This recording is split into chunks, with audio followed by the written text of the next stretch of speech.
90% മരിച്ചു എന്ന വാർത്ത വന്നു. 10% എന്റെ വൈഫിന് അനക്കമുണ്ടായിരുന്നു. ഞാൻ കാണുമ്പോ ചെറിയൊരു തുടുപ്പ് മാത്രമേ ഉണ്ടായിരുന്നു. തകർന്നു. ഞങ്ങളുടെ 150ഓളം വിശ്വാസികൾ ആശുപത്രിക്ക് ചുറ്റും കരയുക, അകത്ത് പ്രവേശിപ്പിക്കത്തില്ല എല്ലാവരെയും. ഞാനൊരു മാനസിക രോഗിയെ പോലെ ആകുമെന്ന് എനിക്ക് തോന്നിപ്പോയി. നന്നായി പ്രാർത്ഥിക്കുന്ന, നല്ല ശുശ്രൂഷ ചെയ്യുന്ന ഒരാളെയാണ് ദൈവം എനിക്ക് ദാനമായി തന്നത്.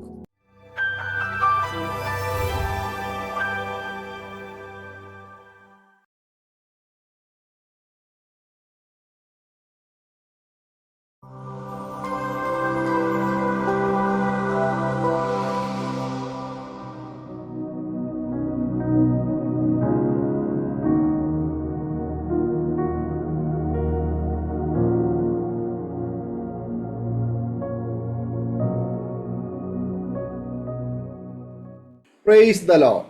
അരോമ ടിവിയുടെ എല്ലാ മാന്യ ശ്രോതാക്കൾക്കും വേഗപ്പെടുന്ന കർത്താവായ യേശുക്രിസ്തുവിന്റെ നാമത്തിൽ വന്ദനത്തെയും സ്വാഗതത്തെയും അറിയിക്കുന്നു. അനുഗ്രഹീതവും മനോഹരവുമായ നല്ല നിമിഷങ്ങൾക്കായി, നല്ല ദിവസത്തിനായി ഞാൻ കർത്താവിന് സ്തോത്രം ചെയ്യുന്നു. ഇന്ന് അരോമ ടിവിയുടെ പ്രേക്ഷകരോടൊപ്പം നമ്മൾ ക്ഷണം സ്വീകരിച്ച ജോയിൻ ചെയ്തിരിക്കുന്നത് കർത്താവിന്റെ വിലപ്പെട്ട ദാസൻ പാസ്റ്റർ ബൈജു ബാലകൃഷ്ണൻ അവറുകളാണ്. തന്റെ ജീവിതാനുഭവങ്ങൾ ഓരോ ശ്രോതാക്കളുടെ ജീവിതത്തിൽ അനുഗ്രഹമായി തീരേണ്ടതിന് ശ്രദ്ധയോടെ പ്രാർത്ഥനയോടെ സ്കിപ്പ് ചെയ്യാതെ അവസാനം വരെ ഈ വീഡിയോ കാണുകയും കേൾക്കുകയും ചെയ്യാം. തീർച്ചയായിട്ടും നിങ്ങളുടെ ജീവിതത്തിൽ അനുഗ്രഹത്തിനും കർത്താവിനോടുള്ളതായ സ്നേഹം വർദ്ധിക്കുന്നതിന് മുഖാന്തരമായി തീരുമെന്ന് ഞാൻ പൂർണ്ണമായി വിശ്വസിക്കുന്നു.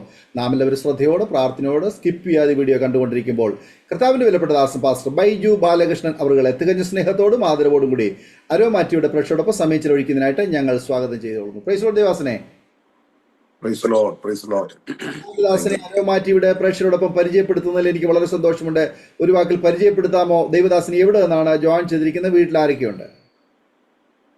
ഞാനിപ്പോ വെള്ളനാട് എന്ന സ്ഥലത്തു നിന്നാണ് ഞാൻ ഇതിൽ ജോയിൻ ചെയ്തിരിക്കുന്നത്.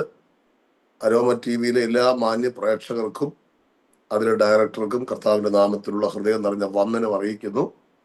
എനിക്ക് വൈഫുണ്ട്, 2 മക്കളുണ്ട്. എൻ്റെ വൈഫിന്റെ പേര് മിനി എന്നാണ്. 2 ആൺമക്കളാണ്. മൂത്ത മകൻ ബ്ലസൻ ബൈജു, രണ്ടാമത്തെ മകൻ ഗ്രേസൺ ബൈജു. 18 വയസ്സും 14 വയസ്സും പ്രായമുണ്ട്. എൻ്റെ സ്വദേശം എന്ന് പറയുന്ന നെടുമങ്ങാടിനടുത്ത് അയ്യപ്പൻകുഴി എന്ന സ്ഥലമാണ്. ഒരു മന്ത്രവാദിയുടെ കൊച്ചുമകനാണ്. എൻ്റെ പിതാവും അദ്ദേഹത്തിന്റെ പിതാവും എല്ലാം ഹൈന്ദവരായിരുന്നു. കുടുംബക്ഷേത്രം ഉണ്ടായിരുന്നു. ഞങ്ങൾ വളരെ ചെറിയ പ്രായത്തിൽ ജനിക്കുമ്പോഴേ ഇവര് വിശ്വാസ അനുഭവത്തിലേക്ക് കാലുവെച്ച് തുടങ്ങി. എൻ്റെ അമ്മ ഒരു മാർത്തോമ സഭയിലെ അംഗമായിരുന്നു. പനക്കോട് കുരിയാത്തി മാർത്തോമ ചർച്ച് എന്ന് പറയുന്നത് പ്രസിദ്ധമായ ഒരു ചർച്ചാണ്. അവിടുത്തെ ഒരു ഉപദേശി കൂടെയാണ് എൻ്റെ അങ്കിള് ഇപ്പോഴും. ആ ദേശത്ത് ജനിച്ചു വളർത്തപ്പെട്ട് വളരെ കഷ്ടതയിലൂടെ, കഠിനമായ ശോധനകളിലൂടെ, തീച്ചുളകളിലൂടെ കടന്നു പോകേണ്ട നിരവധി അനുഭവങ്ങൾ ജീവിതത്തിനകത്തുണ്ടായിട്ടുണ്ട്. ഇപ്പൊ ചെറിയ പ്രായം മുതൽ ദൈവത്തിന്റെ വചനം പഠിക്കണമെന്നൊരു ആഗ്രഹം എനിക്കുണ്ടായിരുന്നു. ഞാൻ പലരോടും പറയും എനിക്ക് പാസ്റ്റർ ആവണം എന്നൊക്കെ ഞാൻ പറയുമായിരുന്നു. 4ാം ക്ലാസ്സിൽ പഠിക്കുമ്പോഴാണ് എൻ്റെ ഹൃദയത്തിനകത്ത് വളരെ ചെറിയ പ്രായത്തിൽ യേശുവിന്റെ വചനം എന്നെ സ്ട്രൈക്ക് ചെയ്തത്. എൻ്റെ ഹൃദയത്തിനകത്തൊരു ആഗ്രഹം, എനിക്ക് സുവിശേഷകനാകണം. എന്തെന്നറിയില്ല. മന്ത്രവാദിയായിരുന്ന എൻ്റെ അപ്പച്ചൻ, പപ്പയുടെ പിതാവ് ഞങ്ങൾക്ക് പറഞ്ഞു തന്ന ഉപദേശങ്ങളാണ് ഈ ഒരു തീരുമാനത്തിലേക്ക് എന്നെ കൊണ്ടെത്തിച്ചത്. കൊച്ചുകുഞ്ഞു ഉപദേശിയെ പോലെ, മഹാകവി KV സൈമൺ സാറിനെ പോലെയുള്ള അനുഗ്രഹീതരായ പിതാക്കന്മാരുടെ കൂട്ടത്തിലുള്ള ഒരാളാണ് എൻ്റെ പപ്പയുടെ പിതാവ്. വളരെ ഭക്തനായിരുന്നു, മറക്കാൻ പറ്റാത്തൊരു മനുഷ്യനാണ്. അദ്ദേഹത്തിന് കണ്ണുനീരിന് മറുപടിയായിട്ടായിരിക്കണം ഇന്ന് ദൈവം ഈ നിലകളിലൊക്കെ എന്നെ എത്തിച്ചത്. അപ്പോൾ ഞാൻ പഠിച്ചുകൊണ്ടിരിക്കുമ്പോൾ പഠിച്ച് കയറി വരുന്നു. എനിക്ക് 2 സഹോദരങ്ങളുണ്ട്. മൂത്ത ചേച്ചിയാണ്. ഇപ്പോൾ മല്ലപ്പള്ളി 100ാം മാവ് അസംബ്ലീസ് റോഡ് സഭയിലെ പാസ്റ്റർ വൈഫാണ്. പാസ്റ്റർ പേര് പ്രിൻസ് എന്നാണ്. എനിക്കൊരു ജ്യേഷ്ഠ സഹോദരനുണ്ട്. അദ്ദേഹം കുടുംബമായിട്ട്, കുഞ്ഞുങ്ങളുമായിട്ട് ഞങ്ങളുടെ മാതൃസഭയിൽ വിശ്വാസിയായിട്ട് ദൈവത്തെ ആരാധിക്കുന്നു. അപ്പോ ഏറ്റവും ഇളയാളാണ് ഞാൻ വളരെ രോഗിയായിരുന്നു ചെറിയ പ്രായത്ത്. രോഗി എന്ന് പറയുമ്പോൾ എൻ്റെ അമ്മ പറഞ്ഞാണ് 3.5 വയസ്സുള്ളപ്പോൾ എനിക്കൊരു ജ്വരപ്പനി ബാധിച്ചു. അന്ന് ജ്വരപ്പനി എന്ന് പറയുന്നത് ഇന്നത്തെ മാരക രോഗം പോലെയാണ്. മരിച്ച് ജീവിച്ചെന്നാണ് പറയുന്നത്. പിന്നെ എനിക്ക് ഈ തലയിൽ 6ാം ക്ലാസ്സിൽ പഠിക്കുമ്പോൾ ഒരു മുറിവുണ്ടായി. സ്കൂളിൽ വെച്ച് കളിച്ചോണ്ടിരുന്ന സമയത്ത് വീണ് മുറിവുണ്ടായി. നട്ട് ഉച്ചിയിൽ 6 തയ്യൽ കിടപ്പുണ്ട്. ഇപ്പോഴും ആ സ്റ്റിച്ചിന്റെ ബുദ്ധിമുട്ട് ഉണ്ട്. പിന്നെ നിരവധി ആക്സിഡന്റുകൾ, വീഴ്ചകൾ ഇഷ്ടംപോലെ സംഭവിച്ചു. ഞാൻ ജീവിച്ചിരിക്കുന്ന മനുഷ്യനല്ല. എന്നെ എന്റെ കുടുംബത്തിൽ വിളിച്ചുകൊണ്ടിരുന്നത് പൊട്ടൻ എന്നാണ്. കാരണം എനിക്ക് വലത് ചെവി കേൾവിക്കുറവും വലത് കണ്ണ് കാഴ്ചക്കുറവുണ്ട്. ഇപ്പോൾ ദൈവം എന്നെ സൗഖ്യമാക്കി പുസ്തകം എടുത്തതിന് ശേഷം. അതൊക്കെ ഞാൻ പറഞ്ഞു വരാം. ഭയങ്കര അത്ഭുതങ്ങളാണ് സാക്ഷ്യത്തിലൂടെ പ്രേക്ഷകർ കേൾക്കാൻ പോകുന്നത്. വളരെ ശ്രദ്ധാപൂർവ്വം നിങ്ങൾ കേൾക്കണം. നിങ്ങളുടെ ജീവിതത്തിനകത്ത് വലിയ മാറ്റങ്ങൾ എന്റെ സാക്ഷ്യത്തിലൂടെ ഉണ്ടാകും എന്നുള്ളതിന് 2 തർക്കമില്ല. അപ്പോ എന്നെ വീട്ടിൽ പൊട്ടനെന്ന് വിളിച്ചോണ്ടിരുന്നു. ഇപ്പൊ ഞങ്ങളുടെ വീടെന്ന് പറയുന്നത് ഇടിഞ്ഞു പൊളിഞ്ഞ ഒരു ഓലയിട്ട മൺകട്ട കെട്ടിയ വീടായിരുന്നു. പഴയ കാലത്ത് അങ്ങനെയാണല്ലോ. ഭക്ഷണത്തിനൊക്കെ ഞങ്ങൾ കൈ നീട്ടിയിട്ടുണ്ട്, വസ്ത്രത്തിന് കൈ നീട്ടിയിട്ടുണ്ട്. എനിക്ക് ഓർമ്മയുണ്ട്, മണ്ണെണ്ണ വിളക്കുമായിട്ട്, ഒഴിഞ്ഞ വിളക്കുമായി അടുത്ത വീടുകളിൽ മണ്ണെണ്ണ കടം മേടിക്കാനായിട്ട് എൻ്റെ അമ്മ പറഞ്ഞു വിട്ടത് എനിക്ക് ഓർമ്മയുണ്ട്. 1/2 ഗ്ലാസ് ഉപ്പിന് വേണ്ടിയിട്ട് ഗ്ലാസുമായിട്ട് വീടുകളിൽ പറഞ്ഞു വിട്ടത് ഓർമ്മയുണ്ട്. 250 ഗ്രാം. ഇന്നത് പറയുമ്പം ഇപ്പോഴത്തെ തലമുറയ്ക്കൊക്കെ അതിശയം തോന്നും. അരിക്ക് വേണ്ടിയിട്ട് സഞ്ജയമായിട്ട് പോയിട്ട് കൊടുക്കാനുള്ള കാശ് കൊണ്ടുവന്നാൽ അരി തരാമെന്ന് പറഞ്ഞ് അയാൾ ഓടിച്ചു വിട്ടത് എനിക്ക് ഓർമ്മയുണ്ട്. ബ്രേക്ക്ഫാസ്റ്റ് ഇല്ലാതെ രാവിലെ ഏതെങ്കിലും പുരയിടങ്ങളിൽ, പറമ്പുകളിൽ റബ്ബറിന് കറയെടുത്ത് ഒട്ടുപാലൊക്കെ വലിച്ചിട്ട് കുളിക്കാൻ പോലും ചിലപ്പോൾ സമയം കിട്ടില്ല. വീട്ടിൽ കിണറില്ലായിരുന്നു. താഴെ ഒരു തോട്ടിൽ കുളിച്ചു കഴിഞ്ഞാൽ സ്കൂളിൽ കയറ്റത്തില്ല. 2 കിലോമീറ്റർ നടക്കണം. അങ്ങനെ ഫുഡ് പോലും കഴിക്കാതെ അങ്ങനെ ഒരുപാട് കഷ്ടതകൾ ജീവിതത്തിനകത്ത് അനുഭവിച്ചു. അപ്പോ ഞങ്ങൾക്ക് വിദ്യാഭ്യാസം തീരെ ഇല്ല. എൻ്റെ ചേച്ചി 10ാം ക്ലാസ്സിൽ 3 പ്രാവശ്യം എഴുതി. 3ാമത്തെ പ്രാവശ്യം എഴുതിയത് എൻ്റെ കൂടെ ഇരുന്നാണ്. എൻ്റെ ചേട്ടൻ 9ാം ക്ലാസ്സിൽ എഴുതി, അദ്ദേഹം നിർത്തി. അപ്പൊ എനിക്കൊരാഗ്രഹം, എനിക്കെങ്ങനെ SSLCക്ക് ജയിക്കണം. ഇന്ന് വലിയ ഡിഗ്രി എടുക്കും, മാസ്റ്റർ ഡിഗ്രി എടുക്കും പോലെയാണ് അന്ന് SSLC എന്നൊക്കെ പറയുന്നത്. പിള്ളേര് മരിക്കാൻ കയറും വിഷക്കുപ്പിയായിട്ടൊക്കെ ഇരിക്കുന്ന ഒരു സമയമാണ് SSLCക്ക് വിജയിച്ചില്ലെങ്കിൽ. അപ്പൊ ഞങ്ങളുടെ അയ്യപ്പൻകുഴി അസംബ്ലീസ് റോഡ് ചർച്ചില് 2 പേര് ദൈവിക വെളിപ്പാട് പറഞ്ഞു, ഈ പ്രാവശ്യം SSLC എഴുതുന്ന കുഞ്ഞുങ്ങളെ രോഗികളാക്കും. അപ്പൊ ഞങ്ങളുടെ ചർച്ചിൽ 2 or 3 പേര് 10ാം ക്ലാസ്സിൽ എഴുതാനുണ്ടായിരുന്നു. ഒരു ഷീനയുണ്ട്, പിന്നെ ഞാനുണ്ട്, വേറെ എനിക്ക് ഓർമ്മയില്ല. അപ്പൊ ഞാന് 4ാമത്തെ പരീക്ഷ എഴുതി. 5ാമത്തെ പരീക്ഷ ഹിന്ദിയുടെ അന്ന് എക്സാം എഴുതിക്കൊണ്ടിരുന്ന സമയത്ത് ഞാൻ കുഴഞ്ഞു വീണു. എനിക്ക് പിന്നെ എഴുതാൻ പറ്റിയില്ല. ആ വർഷം എനിക്ക് വന്ന സർട്ടിഫിക്കറ്റ് SSLC ഫെയിൽഡ് ആയിരുന്നു. അപ്പൊ ഞാൻ ദൈവത്തോട് പറഞ്ഞു, കർത്താവേ, എനിക്ക് 10ാം ക്ലാസ്സിൽ ജയിച്ചേ പറ്റൂ. ഭയങ്കര ആഗ്രഹം. ഞാൻ 10ാം ക്ലാസ്സിൽ വിജയിക്കുമെങ്കിൽ ഞാൻ സുവിശേഷ വേല ചെയ്യാം എന്ന് നേർന്നു. അങ്ങനെ 2ാമത്തെ പ്രാവശ്യം എഴുതി. ദൈവം മാന്യമായ വിജയം തന്നു. വിജയിച്ചപ്പോ എന്റെ സ്വഭാവം മാറി. വിജയിച്ചപ്പോൾ ഞാൻ പറഞ്ഞു, കർത്താവെ, എനിക്ക് കുറച്ചുകൂടെ പഠിക്കണം, ഡിഗ്രിക്ക് പഠിക്കണം, പഠിച്ചിട്ട് ബൈബിൾ സ്കൂളിൽ പോവാം. അങ്ങനെ പ്രീ ഡിഗ്രിക്ക്, അന്ന് പ്രീ ഡിഗ്രിയാണ്, +2 ഇല്ല, പ്രീ ഡിഗ്രിക്ക് പഠിക്കാൻ വേണ്ടി പഠിച്ചുകൊണ്ടിരിക്കുന്ന സമയത്ത് കുറച്ച് നാളെ പഠിക്കുന്നു. പെട്ടെന്ന് ഉച്ചയ്ക്ക് ഫുഡ് കഴിച്ചിട്ട് വാഷ് ബേസിൽ കൈ കഴുകുമ്പോൾ എൻ്റെ ഗ്ലാസ് -13.5 ആണ്. എൻ്റെ ഗ്ലാസ് -13.5 ആണ് തിക്നെസ് ഉള്ള എൻ്റെ ഗ്ലാസ്. താഴെ വാഷ് ബേസിൽ വീണിട്ട് പൊട്ടി റിട്ടേൺ എൻ്റെ കണ്ണിനകത്ത് അടിച്ചു കയറി. എനിക്കെന്തോ ആരോ പറയുന്നു, നീ എൻ്റെ വേലയ്ക്കുള്ളവനാണെന്നൊരു ശബ്ദം കേൾക്കുമ്പോൾ തോന്നി. ഞാൻ സാറിനോട്, സാർ എനിക്ക് വീട്ടിൽ പോകണം, കണ്ണ് വയ്യെന്ന് പറഞ്ഞ് പുസ്തകവും ബാഗുമായിട്ട് വീട്ടിൽ വന്ന് ബാഗും പുസ്തകവും കൊണ്ടുവന്ന് റൂമിലേക്ക് വലിച്ചെറിഞ്ഞു. എൻ്റെ അമ്മയോട് പറഞ്ഞു, അമ്മ, എനിക്ക് ബൈബിൾ കോളേജിൽ പോകണം, എനിക്കിനി പഠിക്കേണ്ട സ്കൂളിൽ. അമ്മ പറഞ്ഞു, നീ എന്തോന്ന് പറയുന്നത്, അതിന് ചർച്ചിൽ സാക്ഷ്യം പറയണ്ടേ? ഞാൻ പറഞ്ഞു, ചർച്ചിൽ വ്യാഴാഴ്ച എഴുതിയ സംഭവം, ഞായറാഴ്ച വരെ എനിക്ക് വെയിറ്റ് ചെയ്യാൻ സമയമില്ല എന്ന് പറഞ്ഞ് ഓടി പാഴ്സനേജ് വന്നു. പാസ് N രാജു, അദ്ദേഹമാണ് എന്നെ സ്നാനപ്പെടുത്തിയത് അസംബ്ലീസ് റോഡിൽ. 1999 ഞാൻ സ്നാനപ്പെടുന്നത്. ദൈവത്തിന് സ്തോത്രം. അദ്ദേഹത്തിന് അസംബ്ലീസ് റോഡിൽ ഓർഡിനേഷൻ കിട്ടിയിട്ട് ആദ്യം സ്നാനപ്പെടുന്നത് തന്നെയാണ്. അദ്ദേഹത്തിന്റെ വീട്ടിലും സഭയിലും ഒക്കെ പ്രാർത്ഥിക്കാൻ ദൈവം എന്നെ കൊണ്ടുപോയി. അങ്ങനെ നേരെ എറണാകുളം ആലുവയിലുള്ള ഡൂലോസ് തിയോളജിക്കൽ കോളേജ് എന്ന ഷാരോൻ ഫെലോഷിപ്പിന്റെ ഡോക്ടർ TP അബ്രഹാം സാർ നടത്തിയിരുന്ന ആ ബൈബിൾ കോളേജിലേക്ക് കടന്നുപോയി. ചില വർഷങ്ങൾ ദൈവത്തിനെ അഭ്യസിച്ചു. 2ാമത്തെ ആഴ്ച ഞാനവിടെ ചെന്നത് ഈ ഒരു സെമസ്റ്റർ പകുതി ആയപ്പോഴാണ്, ഓഗസ്റ്റ് മാസം. 2ാമത്തെ ആഴ്ച എന്നെ ഔട്ട്റീച്ചിന് വിട്ടു. എല്ലാവരെയും വിടുന്ന സമയത്ത് വിട്ടു. അന്ന് തുടങ്ങിയ ശുശ്രൂഷയാണ് ഇന്ന് നിലനിൽക്കുന്നത്. എങ്ങനെ ദൈവം എനിക്ക് ശുശ്രൂഷ തന്നത് എനിക്ക് പോലും അറിയത്തില്ല. ആദ്യം പ്രസംഗിക്കുന്ന പ്രസംഗവാക്യം സങ്കീർത്തനം 34:5. അവങ്കലേക്ക് നോക്കൽ ഒരു വീട്ടിലാണ്, ഒരു ഹൗസ് ചർച്ചാണ്, ഐരൂർ എന്ന സ്ഥലത്ത്. അപ്പോ പ്രിയമുള്ളവരെ, അവങ്കലേക്ക് നോക്കൽ പ്രകാശരായി കണ്ണടച്ച് എന്തൊക്കെ പറഞ്ഞു. പക്ഷെ ഞാൻ അവിടെ ഇരുന്നപ്പോൾ ജനമൊക്കെ ആത്മാവിൽ ആരാധിച്ചുകൊണ്ടിരുന്ന കണ്ട് ഞാൻ ഞെട്ടിപ്പോയി. പിന്നെ എന്റെ ജീവിതം മാറാൻ തുടങ്ങി. കർത്താവ് എന്നെ പരിശുദ്ധാത്മാവിനാൽ ആ കോളേജിൽ വെച്ച് നടന്ന ഉപവാസ പ്രാർത്ഥന നിറച്ചു. ഭയങ്കര ദൈവസാന്തി. അന്യഭാഷയൊക്കെ കളിയാക്കിയ കാലമുണ്ട് സ്കൂളിൽ പഠിച്ചപ്പോൾ, അറിയില്ലല്ലോ. അപ്പോ ഞാൻ പറഞ്ഞു, കർത്താവെ എനിക്ക് അന്യഭാഷ ഉണ്ടെങ്കിൽ വേണം, ഞാൻ ആരും പറയുന്നത് കേട്ടൊന്നും പറയില്ല, ഉണ്ടെങ്കിൽ വേണം, റിയലി ആയിട്ട് എനിക്ക് തെളിവോടെ വേണം എന്ന് ഞാൻ ദൈവത്തോട് പ്രാർത്ഥിച്ചു. ഒരു 3 days ഫാസ്റ്റിംഗ് പ്രയർ കോളേജ് നടന്നു. ഒരു ശനിയാഴ്ച പകൽ ഇടുക്കിയിലുള്ള ഗോപി എന്നൊരു പാസ്റ്റർ എന്റെ ശിരസിൽ കൈവച്ചു. അതെനിക്ക് ഓർമ്മയുള്ളൂ.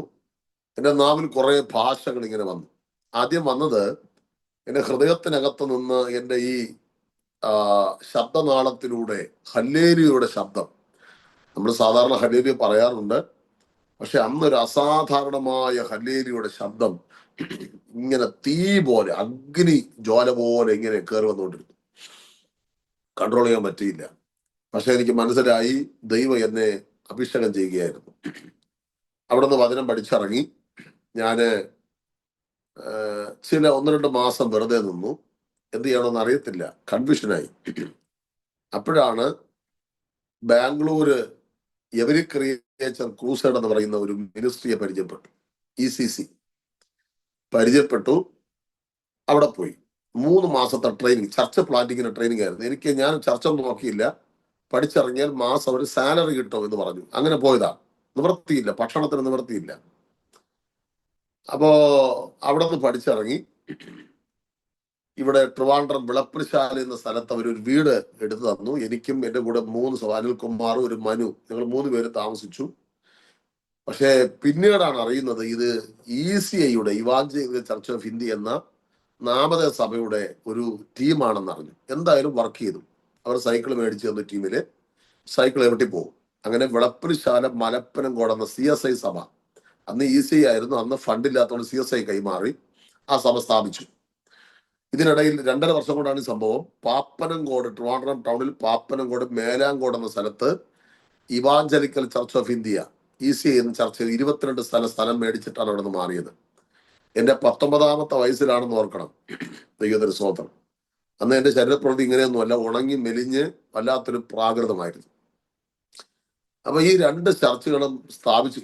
ഈ വിളപ്പിൽശാലയെ സ്ഥാപിക്കുമ്പോൾ ഞാൻ ഒറ്റയ്ക്കല്ല, 2 സഹോദരന്മാർ കൂടെ ഉണ്ടായിരുന്നു. അവരും കൂടെ ചേർന്നാണ് വർക്ക് ചെയ്തത്. മേലാൻ കൂടെ ഞാൻ ഒറ്റയ്ക്ക് സ്ഥാപിച്ചതാ. അപ്പൊ ECIയിലുള്ള ഗിൽബർട്ട് അച്ഛൻ വന്ന് പറഞ്ഞു, ബൈജു ബ്രദറെ, നിങ്ങളുടെ മിനിസ്ട്രി കൊള്ളാം, അതുകൊണ്ട് ഇടുക്കി മൂന്നാറ് ECIയുടെ ടൗൺ ചർച്ച് നിങ്ങൾക്ക് തരികയാണ്, നല്ലൊരു സാലറി കിട്ടും, പോരെങ്കിൽ നിങ്ങൾക്ക് ഓഫറിങ്ങുകൾ ഹൗസ് വിസിറ്റിങ്ങിന് പോകുമ്പോൾ കിട്ടും. പിന്നെ സന്തോഷമായി. പക്ഷെ ഒരു ഡിമാൻഡ് ഉണ്ട്, ഞായറാഴ്ച അങ്കി ഇടണം. ഞാൻ പറഞ്ഞു അത് പറ്റത്തില്ല. അപ്പൊ ചോദിച്ചു എന്ത് പറ്റി? ഞാൻ പറഞ്ഞു യേശു കർത്താവിന് മാത്രമേ അങ്കി ഇടാൻ യോഗ്യതയുള്ളൂ, പൗരോഹിത്യം യേശുവിന് മാത്രമേ ഉള്ളൂ പുതിയ നിയമത്തിൽ. അതൊക്കെ ഞങ്ങൾക്ക് അറിയാം, പക്ഷെ ശമ്പളം മേടിക്കണമെങ്കിൽ ഇട്ടേ പറ്റും. ഞാൻ പറഞ്ഞു പറ്റത്തില്ല, സാലറി എല്ലാം മേടിച്ച അന്ന് 1200-500 ശമ്പളം ഉണ്ട്. ഞാൻ ഈ പറഞ്ഞ 2002 സംഭവമാണ്. അവിടെ നിന്ന് മേടിച്ച് ഞാൻ വീട്ടിൽ വന്നു വിശ്രമിക്കുക. അപ്പൊ ഞങ്ങളുടെ മാതൃസഭയിലെ പാസ് പറഞ്ഞു, വെള്ളനാടിനടുത്ത്, എന്റെ വീട്ടിൽ നിന്ന് ഒരു 8 കിലോമീറ്റർ ഉണ്ട്, 7 കിലോമീറ്ററിനകത്തുണ്ട്, വെള്ളനാടിനടുത്ത് വെളിയന്നൂർ എന്ന് പറയുന്ന സ്ഥലത്ത് 78 വർഷം പഴക്കമുള്ള അസംബ്ലീസ് ഒരു ചർച്ചുണ്ട്. ബൈജുവിന് ഒരു 3 മാസം ചാർജ് എടുക്കാൻ പറ്റും. അവിടുത്തെ പാസ്റ്റർ സജി ചാക്കോ ബോംബെയിൽ മീറ്റിങ്ങിന് പോവാണ്. അദ്ദേഹം സെക്ഷനിൽ ആപ്ലിക്കേഷൻ തന്നു. ബൈബിൾസ് കോളേജിൽ പഠിച്ചു നിൽക്കുന്ന ആരെങ്കിലും ഉണ്ടെങ്കിൽ ഞാൻ സന്തോഷത്തോടെ സ്വീകരിച്ചു. നമ്മുടെ നാടൻ ഭാഷയിൽ വില്ലന്മാരുള്ള സഭയാണ്. സ്തോത്രം. 78 വർഷം പഴക്കമുള്ള സഭ. അവിടെ വന്നു, ചാർജ് എടുത്തു.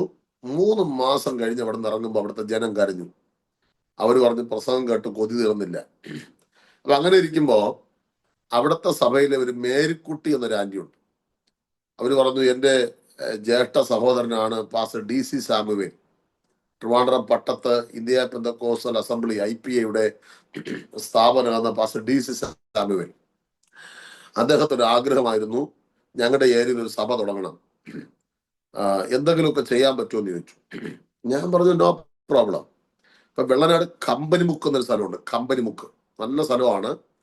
അവിടെ ഒരു ഗണപതി ക്ഷേത്രവും CSI ചർച്ചും മാത്രമേ ഉള്ളൂ.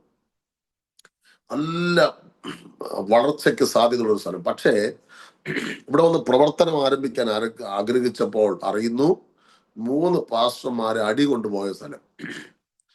എന്റെ അറിവിൽ ഞാനിവിടെ വന്നതിന് ശേഷം തന്നെ 2-3 സഭകൾ പൊളിഞ്ഞു പോയൊരു സ്ഥലമാണ്. ഇവിടെ BJP സുവിശേഷ വിരോധികളുടെ ഒരു ഏരിയ. ഇന്ന് BJPക്കാർക്ക് ഇന്ന് ഭയങ്കര സ്നേഹിതന്മാരാണ്. ഞാനിപ്പോ കേരള പോലീസിലെ സൈബർ വോളണ്ടിയറാണ്, ആരനാട് പോലീസ് സ്റ്റേഷൻ പരിധിയിൽ. ഓൾ ഇന്ത്യ ഹ്യൂമൻ റൈറ്റ്സിന്റെ ഒരു മെമ്പറാണ്. കേരള സംസ്ഥാന സർക്കാരിന്റെ മദ്യനിരോധന സമിതിയുടെ നെടുമങ്ങാട് താലൂക്ക് പ്രസിഡന്റുമാണ് ഇപ്പം. അങ്ങനെ ഇന്ന് ദൈവം ഞങ്ങളെ ആദരിച്ചു. പറഞ്ഞു വരാം. അപ്പം ഇങ്ങനെയുള്ള ഇതൊക്കെ അറിഞ്ഞപ്പോൾ എനിക്കൊരല്പം ഭയം ഉണ്ടായി. എങ്കിലും ഒരു വീട്ടില് കമ്പനിമുക്കിൽ ബ്രദർ സ്റ്റാൻലി എന്ന് പറയുന്ന ഒരു ഓട്ടോ ഡ്രൈവറുടെ വീട്ടിൽ ഈ മേരിക്കുട്ടി എന്നൊരു ആന്റി എന്നെയും കൂടെ കൊണ്ടുപോയിട്ട് ചോദിച്ചു, നല്ലൊരു പ്രസംഗിക്കുന്ന ആളാണ്, ഞങ്ങളുടെ ചർച്ചിൽ 3 മാസം ഇരുന്നു. ബ്രദർ സ്റ്റാൻലിയുടെ വീട്ടിൽ പ്രാർത്ഥനയ്ക്കായിട്ട് അവസരം ഒരുക്കി. ഒരു ചെറിയ മുറിയിൽ 4 വിശ്വാസികൾ വെച്ച് ഒരു കൊച്ചു പ്രാർത്ഥന ആരംഭിച്ചു. 4 വിശ്വാസികൾ ഉണ്ടായിരുന്നുള്ളൂ. പക്ഷേ ദൈവം അതിനെ വർദ്ധിപ്പിച്ചു. ഒരു 15-ആയി, 20-ആയി, 30-ആയി, ഒരു 10-30 വിശ്വാസികളായപ്പോ ഇതിനടുത്ത് ചാങ് എന്നൊരു സ്ഥലമുണ്ട്. അവിടെ അല്പം സ്ഥലം മേടിച്ചു. 8.25 സെന്റ് സ്ഥലം. ഇന്ന് DC സാമുവേൽ പാസ്റ്ററാണ് മേടിച്ചത്. അവിടെ ഞങ്ങൾ വീടെന്ന് പറഞ്ഞാണ് പണി ആരംഭിച്ചത്, പെർമിഷൻ എടുത്തത്. പക്ഷെ ഹോളിന്റെ ഫൗണ്ടേഷൻ കണ്ടപ്പോൾ നാട്ടുകാർക്ക് മനസ്സിലായി ഇത് വീടല്ല, ചർച്ചും കൂടെ ചേർന്നാണ്. ഫുള്ള് ഹിന്ദുക്കളാണ്. അവർ കംപ്ലൈന്റ് കൊടുത്തു. പോലീസ് വന്നു, പഞ്ചായത്തിന്റെ അധികൃതർ വന്നു. അവർ പറഞ്ഞു ഇത് പണിയാൻ പറ്റത്തില്ല, സംഘർഷം ഉണ്ടാവും. അങ്ങനെ ആ സ്ഥലം വിറ്റു. നിസാര വിലയ്ക്കാണ് വിറ്റത്. 8.25 സെന്റ് സ്ഥലം. ഇന്ന് സെന്റിന് 3 ലക്ഷം രൂപ കിട്ടും. അന്ന് 8.25 സെന്റ് സ്ഥലം മൊത്തത്തിൽ 1.25 ലക്ഷം രൂപയ്ക്ക് കൊടുത്തു. ആരും മേടിക്കാനില്ലായിരുന്നു. ചർച്ചിന് പ്രാർത്ഥിച്ചു. ചിലരൊക്കെ ആ വസ്തുവിൽ കയറുമ്പോൾ തലയിറങ്ങി വീഴുമെന്നൊക്കെ പറഞ്ഞു. അങ്ങനെ ഒരു ഭയമായി. അങ്ങനെ ഞങ്ങൾ തിരിച്ച് കമ്പനിമുക്ക് ആ വീട്ടിലേക്ക് വന്നു. അങ്ങനെ ഇരിക്കുമ്പോഴേ ആ വീട്ടിൽ പ്രാർത്ഥിക്കാൻ പറ്റാത്തൊരു സിറ്റുവേഷൻ. ഒരു ചെറിയ വീടായിരുന്നു. അപ്പോ CSI ചർച്ചിന്റെ പുറകിൽ ഒരു വീടിനോട് ചേർന്ന് ഒരു ആശാരിപ്പണിക്ക് വേണ്ടി നിർമ്മിച്ച ഒരു ഷെഡ് ഉണ്ടായിരുന്നു. അത് ഞങ്ങൾ വാടകയ്ക്ക് എടുത്തു. ഒരു മാസം 250 രൂപ വാടക. എനിക്ക് നല്ല ഓർമ്മയുണ്ട്. 2500 രൂപ ഡിപ്പോസിറ്റ്. അപ്പം കാറ്റടിക്കുമ്പം കരിയിലയും എല്ലാം അകത്ത് കയറി വരും. സഭാഗത്തിന് വരുമ്പം നായ്ക്കള്, പട്ടികൾ കയറി അകത്ത് കിടക്കും. ഞങ്ങൾ അതിനേക്ക് ഓടിച്ചിട്ട് തൂത്തുമായിട്ട് ഞങ്ങൾ പ്രാർത്ഥിക്കും. ഇതിനിടയിൽ കൂടെ വന്ന ആൾക്കാർ ചിതറിപ്പോയി. 1-2 ഫാമിലി മാത്രം വിട്ടുപോകാതെ കൂടെ നിന്നു. 4 വീടുകൾ മാറി മാറി താമസിച്ചു. ആദ്യത്തെ വീടിന്റെ അനുഭവം പറഞ്ഞാൽ അല്പം ബുദ്ധിമുട്ടുള്ള കാര്യമാണ്, എങ്കിലും പറയാം. ഞാനന്ന് ഒറ്റയ്ക്ക് 2.5 വർഷം താമസിച്ച ഒരു വീട്. ആ വീടെന്ന് പറയുന്നത് മൺകട്ട കെട്ടിയ, ഓല കെട്ടിയ വീടാണ്. 1 മണിക്കൂർ താഴെ കിടന്നാൽ ദേഹത്തോട് ചെതല് കയറും. അങ്ങനത്തെ മണ്ണുള്ളൊരു ഭവനമാണ്. ഞാൻ തന്നെ വിറക് പറക്കും. ഞാൻ തന്നെ വെട്ടി ഒരു കുളത്തിൽ നിന്ന് കുളിക്കും. ഒരു കിണറുണ്ട്. കിണറിലെ വെള്ളം കുളിക്കാൻ കൊള്ളില്ല. തൊട്ട് മുകളിൽ പശുക്കൾ വളർത്തുന്നുണ്ടായിരുന്നു. ഞാൻ പറയുന്നത് സത്യമായ സാക്ഷ്യമാണ്. ഈ പശുവിന്റെ കോമാളി മണ്ണിനകത്തുകൂടെ ഒഴുകി കിണറിനകത്ത് വന്ന് നിറയും. പക്ഷെ സ്മെല്ലില്ല. അരിച്ചു വരുന്നതുകൊണ്ട് സ്മെല്ലില്ല. ഞാന് തേയിലപ്പൊടി ഇല്ലാത്തതിന്റെ പേരിൽ പല ദിവസങ്ങളിലും അത് കോരി തിളപ്പിച്ച് പഞ്ചസാര ഇട്ട് കൂട്ടിയിട്ടുണ്ട്. ഇഷ്ടം പോലെ. അത് തന്നെയാണ് ഞാൻ കഞ്ഞി വെക്കാൻ ഉപയോഗിക്കുന്ന വെള്ളം. അടുത്തുള്ള വീട്ടുകാരൊന്നും എനിക്ക് വെള്ളം തരില്ല. രമണി എന്നൊരു ആന്റി പറഞ്ഞത്, എവിടെ നിന്നോ ഒരു പയ്യൻ വന്ന് കിടക്കുന്നു, കഷ്ടം, ആരുമില്ലെന്ന് തോന്നുന്നു. ആരുമില്ലാഞ്ഞിട്ടൊന്നും അല്ലായിരുന്നു. ദൈവം അങ്ങനെ ഒരു ദർശനം നൽകിയ ദേശത്ത് വന്നതാ. ദൈവത്തിന് സ്തോത്രം. പല ദിവസവും ഞാൻ ഭക്ഷണത്തിന് വേണ്ടി വിഷമിച്ചിട്ടുണ്ട്. അപ്പോ ഞാൻ അന്ന് ചാളയോ മത്തിയോ ഒക്കെ മേടിച്ചാൽ ഒരാഴ്ചത്തേക്ക് വരും. ഞാൻ തന്നെ ഒറ്റയ്ക്ക് റെഡിയാക്കുമായിരുന്നു. ആളുകളൊക്കെ പരിഹസിക്കും, കളിയാക്കും. പക്ഷെ എനിക്കതൊരു പ്രശ്നമല്ലായിരുന്നു. കുറച്ച് ട്രാക്ട്. ഇന്നാണെങ്കിൽ പറ്റത്തില്ല എനിക്ക്. ഇന്ന് വലുതാകുമ്പോൾ നമുക്കൊരു ഈഗോ ഒക്കെ വരുമല്ലോ. എങ്ങനെ നിന്നെന്നാണ് ഞാൻ തന്നെ ചോദിക്കുന്നത്. അപ്പൊ ഞാന് കുറച്ച് ട്രാക്റ്റും ബൈബിളും ഉണ്ട്. ട്രാക്റ്റും ബൈബിളും എടുത്ത് ഒറ്റയ്ക്ക് നടക്കും. 2, 3, 4 കിലോമീറ്റർ ഒരു ദിവസം നടക്കും. എനിക്ക് ഫോക്കസ് ഉള്ള കുറെ വീടുകളുണ്ട്. ചില വീടുകളിൽ നിന്ന് 10 രൂപ സ്വോത്ര കാഴ്ച തരും. ആ വീട്ടിൽ ചെല്ലുമ്പോൾ വേറെ സഭകളൊക്കെ പോകുന്ന ആൾക്കാർ, CSIക്കാരും കത്തോലിക്കാരും, അവിടെ ആളില്ലെങ്കിൽ ആകെ വിഷമമാവും. ആ ആഴ്ചത്തെ കാര്യം മുടങ്ങും. അങ്ങനെ നിരാശപ്പെട്ട് ഒരു ദിവസം ഞാൻ വീട്ടിൽ നിന്ന് ഇറങ്ങിയപ്പോൾ ഞാൻ പറഞ്ഞു, കർത്താവേ, എനിക്ക് നാളെ ഞാൻ രാവിലെ വിസിറ്റിങ്ങിന് പോകുന്ന വീട്ടിൽ നിന്ന് എനിക്കുള്ള ഗ്ലാസ് കട്ടൻ ചായ തരണേ കർത്താവേ എന്ന്. കറക്റ്റായി എനിക്ക് ചെന്ന ഉടനെ കട്ടൻ ചായ കിട്ടി. ഇന്നും എനിക്ക് സുലൈമാനിയോട് കട്ടൻ ചായയോട് പ്രത്യേക ഒരു ഒരു താല്പര്യമുണ്ട്. ദൈവത്തിന് സ്തോത്രം. പ്രിയപ്പെട്ടവരെ, കഠിനമായ തീച്ചൂടിലൂടെ കടന്നുപോയി. അങ്ങനെ മാറി 4ാമത്തെ വീട്ടിൽ വന്നു. ഇതിനിടയിലാണ് എന്റെ വിവാഹം കഴിയുന്നത്. നെയ്യാറ്റിങ്കര കുന്നത്തുകാൽ തവയത്തുകോണം ഷാരോൻ ഫെലോഷിപ്പ് സഭയിലുള്ള സിസ്റ്റർ മിനിയെ ദൈവം എനിക്ക് നല്ല പ്രാർത്ഥിക്കുന്ന ഒരു കുടുംബത്തിലെ ആളാണ്. അവരുടെ പിതാവ് ഒരു പാറപ്പണിക്കാരനായിരുന്നു, പക്ഷെ ഭക്തനായിരുന്നു. തിരുവല്ല എഴുമറ്റൂര് സൂസാമ എന്ന മേഡത്തിന്റെ പാറ ക്വാറിയിലായിരുന്നു വർഷങ്ങൾ അവർ വർക്ക് ചെയ്തത്. ഭയങ്കര കഷ്ടതയിലൂടെ, ഞങ്ങളെക്കാളും വേദനയിലൂടെ വളർന്നൊരു കുടുംബം, പക്ഷെ പ്രാർത്ഥിക്കുന്ന ഭവനമായിരുന്നു. ദൈവം അന്ന് അവളെ തന്നത് എനിക്കൊരു ഭാഗ്യമായിട്ട് മാറി. എന്റെ ജീവിതം മാറാൻ തുടങ്ങി. അങ്ങനെ ഞങ്ങള് അന്ന് കുഞ്ഞുങ്ങളത് ജനിച്ചില്ല. 4ാമത്തെ വീട്ടിൽ താമസിക്കുമ്പോ ഒരു വാടകയ്ക്ക് താമസിക്കുകയാണ്. വലിയൊരു ഓടിട്ട വീടാ. അപ്പം ഒരു പട്ടാളത്തുകാരൻ ആ വീട് ഞങ്ങൾക്ക് തന്നത്. പാസ്റ്ററെ, ചെറിയ വാടകയേ ഉള്ളൂ, പക്ഷെ സൂക്ഷിക്കണം, ഞങ്ങൾ പൊളിച്ചു പണിയാൻ വെച്ചിരിക്കുന്ന വീടാണ്. ഒരു ദിവസം രാത്രി 11:45 ഏകദേശം, ഭയങ്കര കാറ്റും മഴയും, കഠിനമായ ശബ്ദം കേട്ടു. ഞങ്ങൾ ഞെട്ടി ഉണരുകയാണ്. ഞങ്ങളുടെ ദേഹത്തോടെ ഇങ്ങനെ മണ്ണ് വീണു. പെട്ടെന്ന് ഞാൻ ബെഡ് സ്വിച്ച് ഓൺ ചെയ്ത് നോക്കിയപ്പോൾ മേൽക്കൂര എല്ലാം കൂടെ പൊളിഞ്ഞ് ഞാൻ നന്നായിട്ട് നിവർന്നു നിന്നാൽ എന്റെ തലയിൽ മുട്ടും. അങ്ങനെ പൊളിഞ്ഞു വന്ന് ഇങ്ങനെ നിൽക്കുക. അപ്പൊ ആരോ പറയുന്നു പെട്ടെന്ന് പുറത്തിറങ്ങാൻ. ഒരു ശബ്ദം കേൾക്കുമ്പോൾ തോന്നി, ഒരു ടെൻഡൻസി ഉണ്ടായി മനസ്സിനകത്ത്. എന്റെ വൈഫിനെ പെട്ടെന്ന് കയ്യിൽ പിടിച്ച് വലിച്ച്, അവിടെ ഒരു വരാന്ത ഉണ്ടായിരുന്നു, ആ വരാന്തയിലോട്ട് ഇറങ്ങിയതും ഈ മേൽക്കൂര കംപ്ലീറ്റ് വന്ന് താഴെ അടിച്ചു. ഭയപ്പെട്ടു പോകുന്ന ശബ്ദം. ഒരു റബ്ബർ തോട്ടത്തായിരുന്നു. അന്ന് രാത്രി എനിക്കൊരു ഷർട്ട് പോലും ഇടാൻ കിട്ടിയില്ല. മുറ്റത്ത് അയൽ കിടന്ന ഒരു ടവൽ എടുത്ത് എന്റെ ഷോൾഡറിൽ ഇട്ടിട്ട് ആ മഴയത്ത് ഞാനും വൈഫും കൂടെ എങ്ങോട്ട് പോകണമെന്ന് അറിയാതെ ഭയപ്പെട്ടു. കമ്പനി മുക്ക് ജംഗ്ഷനിലേക്ക് വന്നു. ഈ സ്റ്റാൻലി എന്ന ബ്രദറിന്റെ വീട് തട്ടി വിളിച്ചു. 12 മണി രാത്രി, മഴ പെയ്യുകയാണ്. പുള്ളി വെച്ച്, പാസ്റ്റർക്ക് മിനിക്ക് എന്ത് പറ്റി? ഞാൻ പറഞ്ഞു, വീട് ഇടിഞ്ഞു വീണു.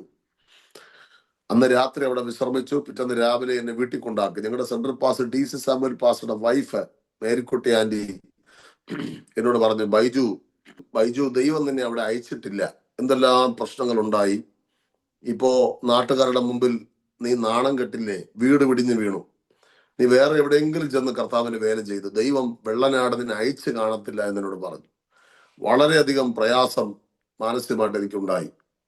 അങ്ങനെ ആ ദേശം വിട്ട് പോകാനായിട്ട് ഞാൻ തീരുമാനിച്ചു. അങ്ങനെ ഇരിക്കുമ്പോ DC സാമുവൽ എന്ന പാസ്റ്റർ എന്നോട് പറഞ്ഞു, ബൈജു, അവിടെ അതൊക്കെ പറയും, പക്ഷേ നിന്റെ ആദ്യത്തെ പ്രവർത്തന സ്ഥലം ഇവിടെ നീ പരാജയപ്പെട്ടു പോയാൽ പിന്നെ ലോകത്ത് എവിടെ പോയാൽ നീ വിജയിക്കും എന്ന് പാസ്റ്റർ ചോദിച്ചത് ഞാനൊരു ചാലഞ്ചായിട്ട് അങ്ങ് ഏറ്റെടുത്തു. ഞാൻ തിരിച്ചു വന്നു. ഈ ആളുകളെ കൂട്ടി പ്രാർത്ഥന വീണ്ടും ആരംഭിച്ചു. അങ്ങനെ ഇരിക്കുന്ന സമയത്ത് ഇവിടെ ഒരു ഗ്രാഫൈറ്റ് കമ്പനി ഉണ്ട്. കേരളത്തിൽ ഗ്രാഫൈറ്റ് കമ്പനി എന്ന് പറയുന്നത് ഒന്നേ ഉള്ളൂ, PSCയിലുള്ളതാണ്.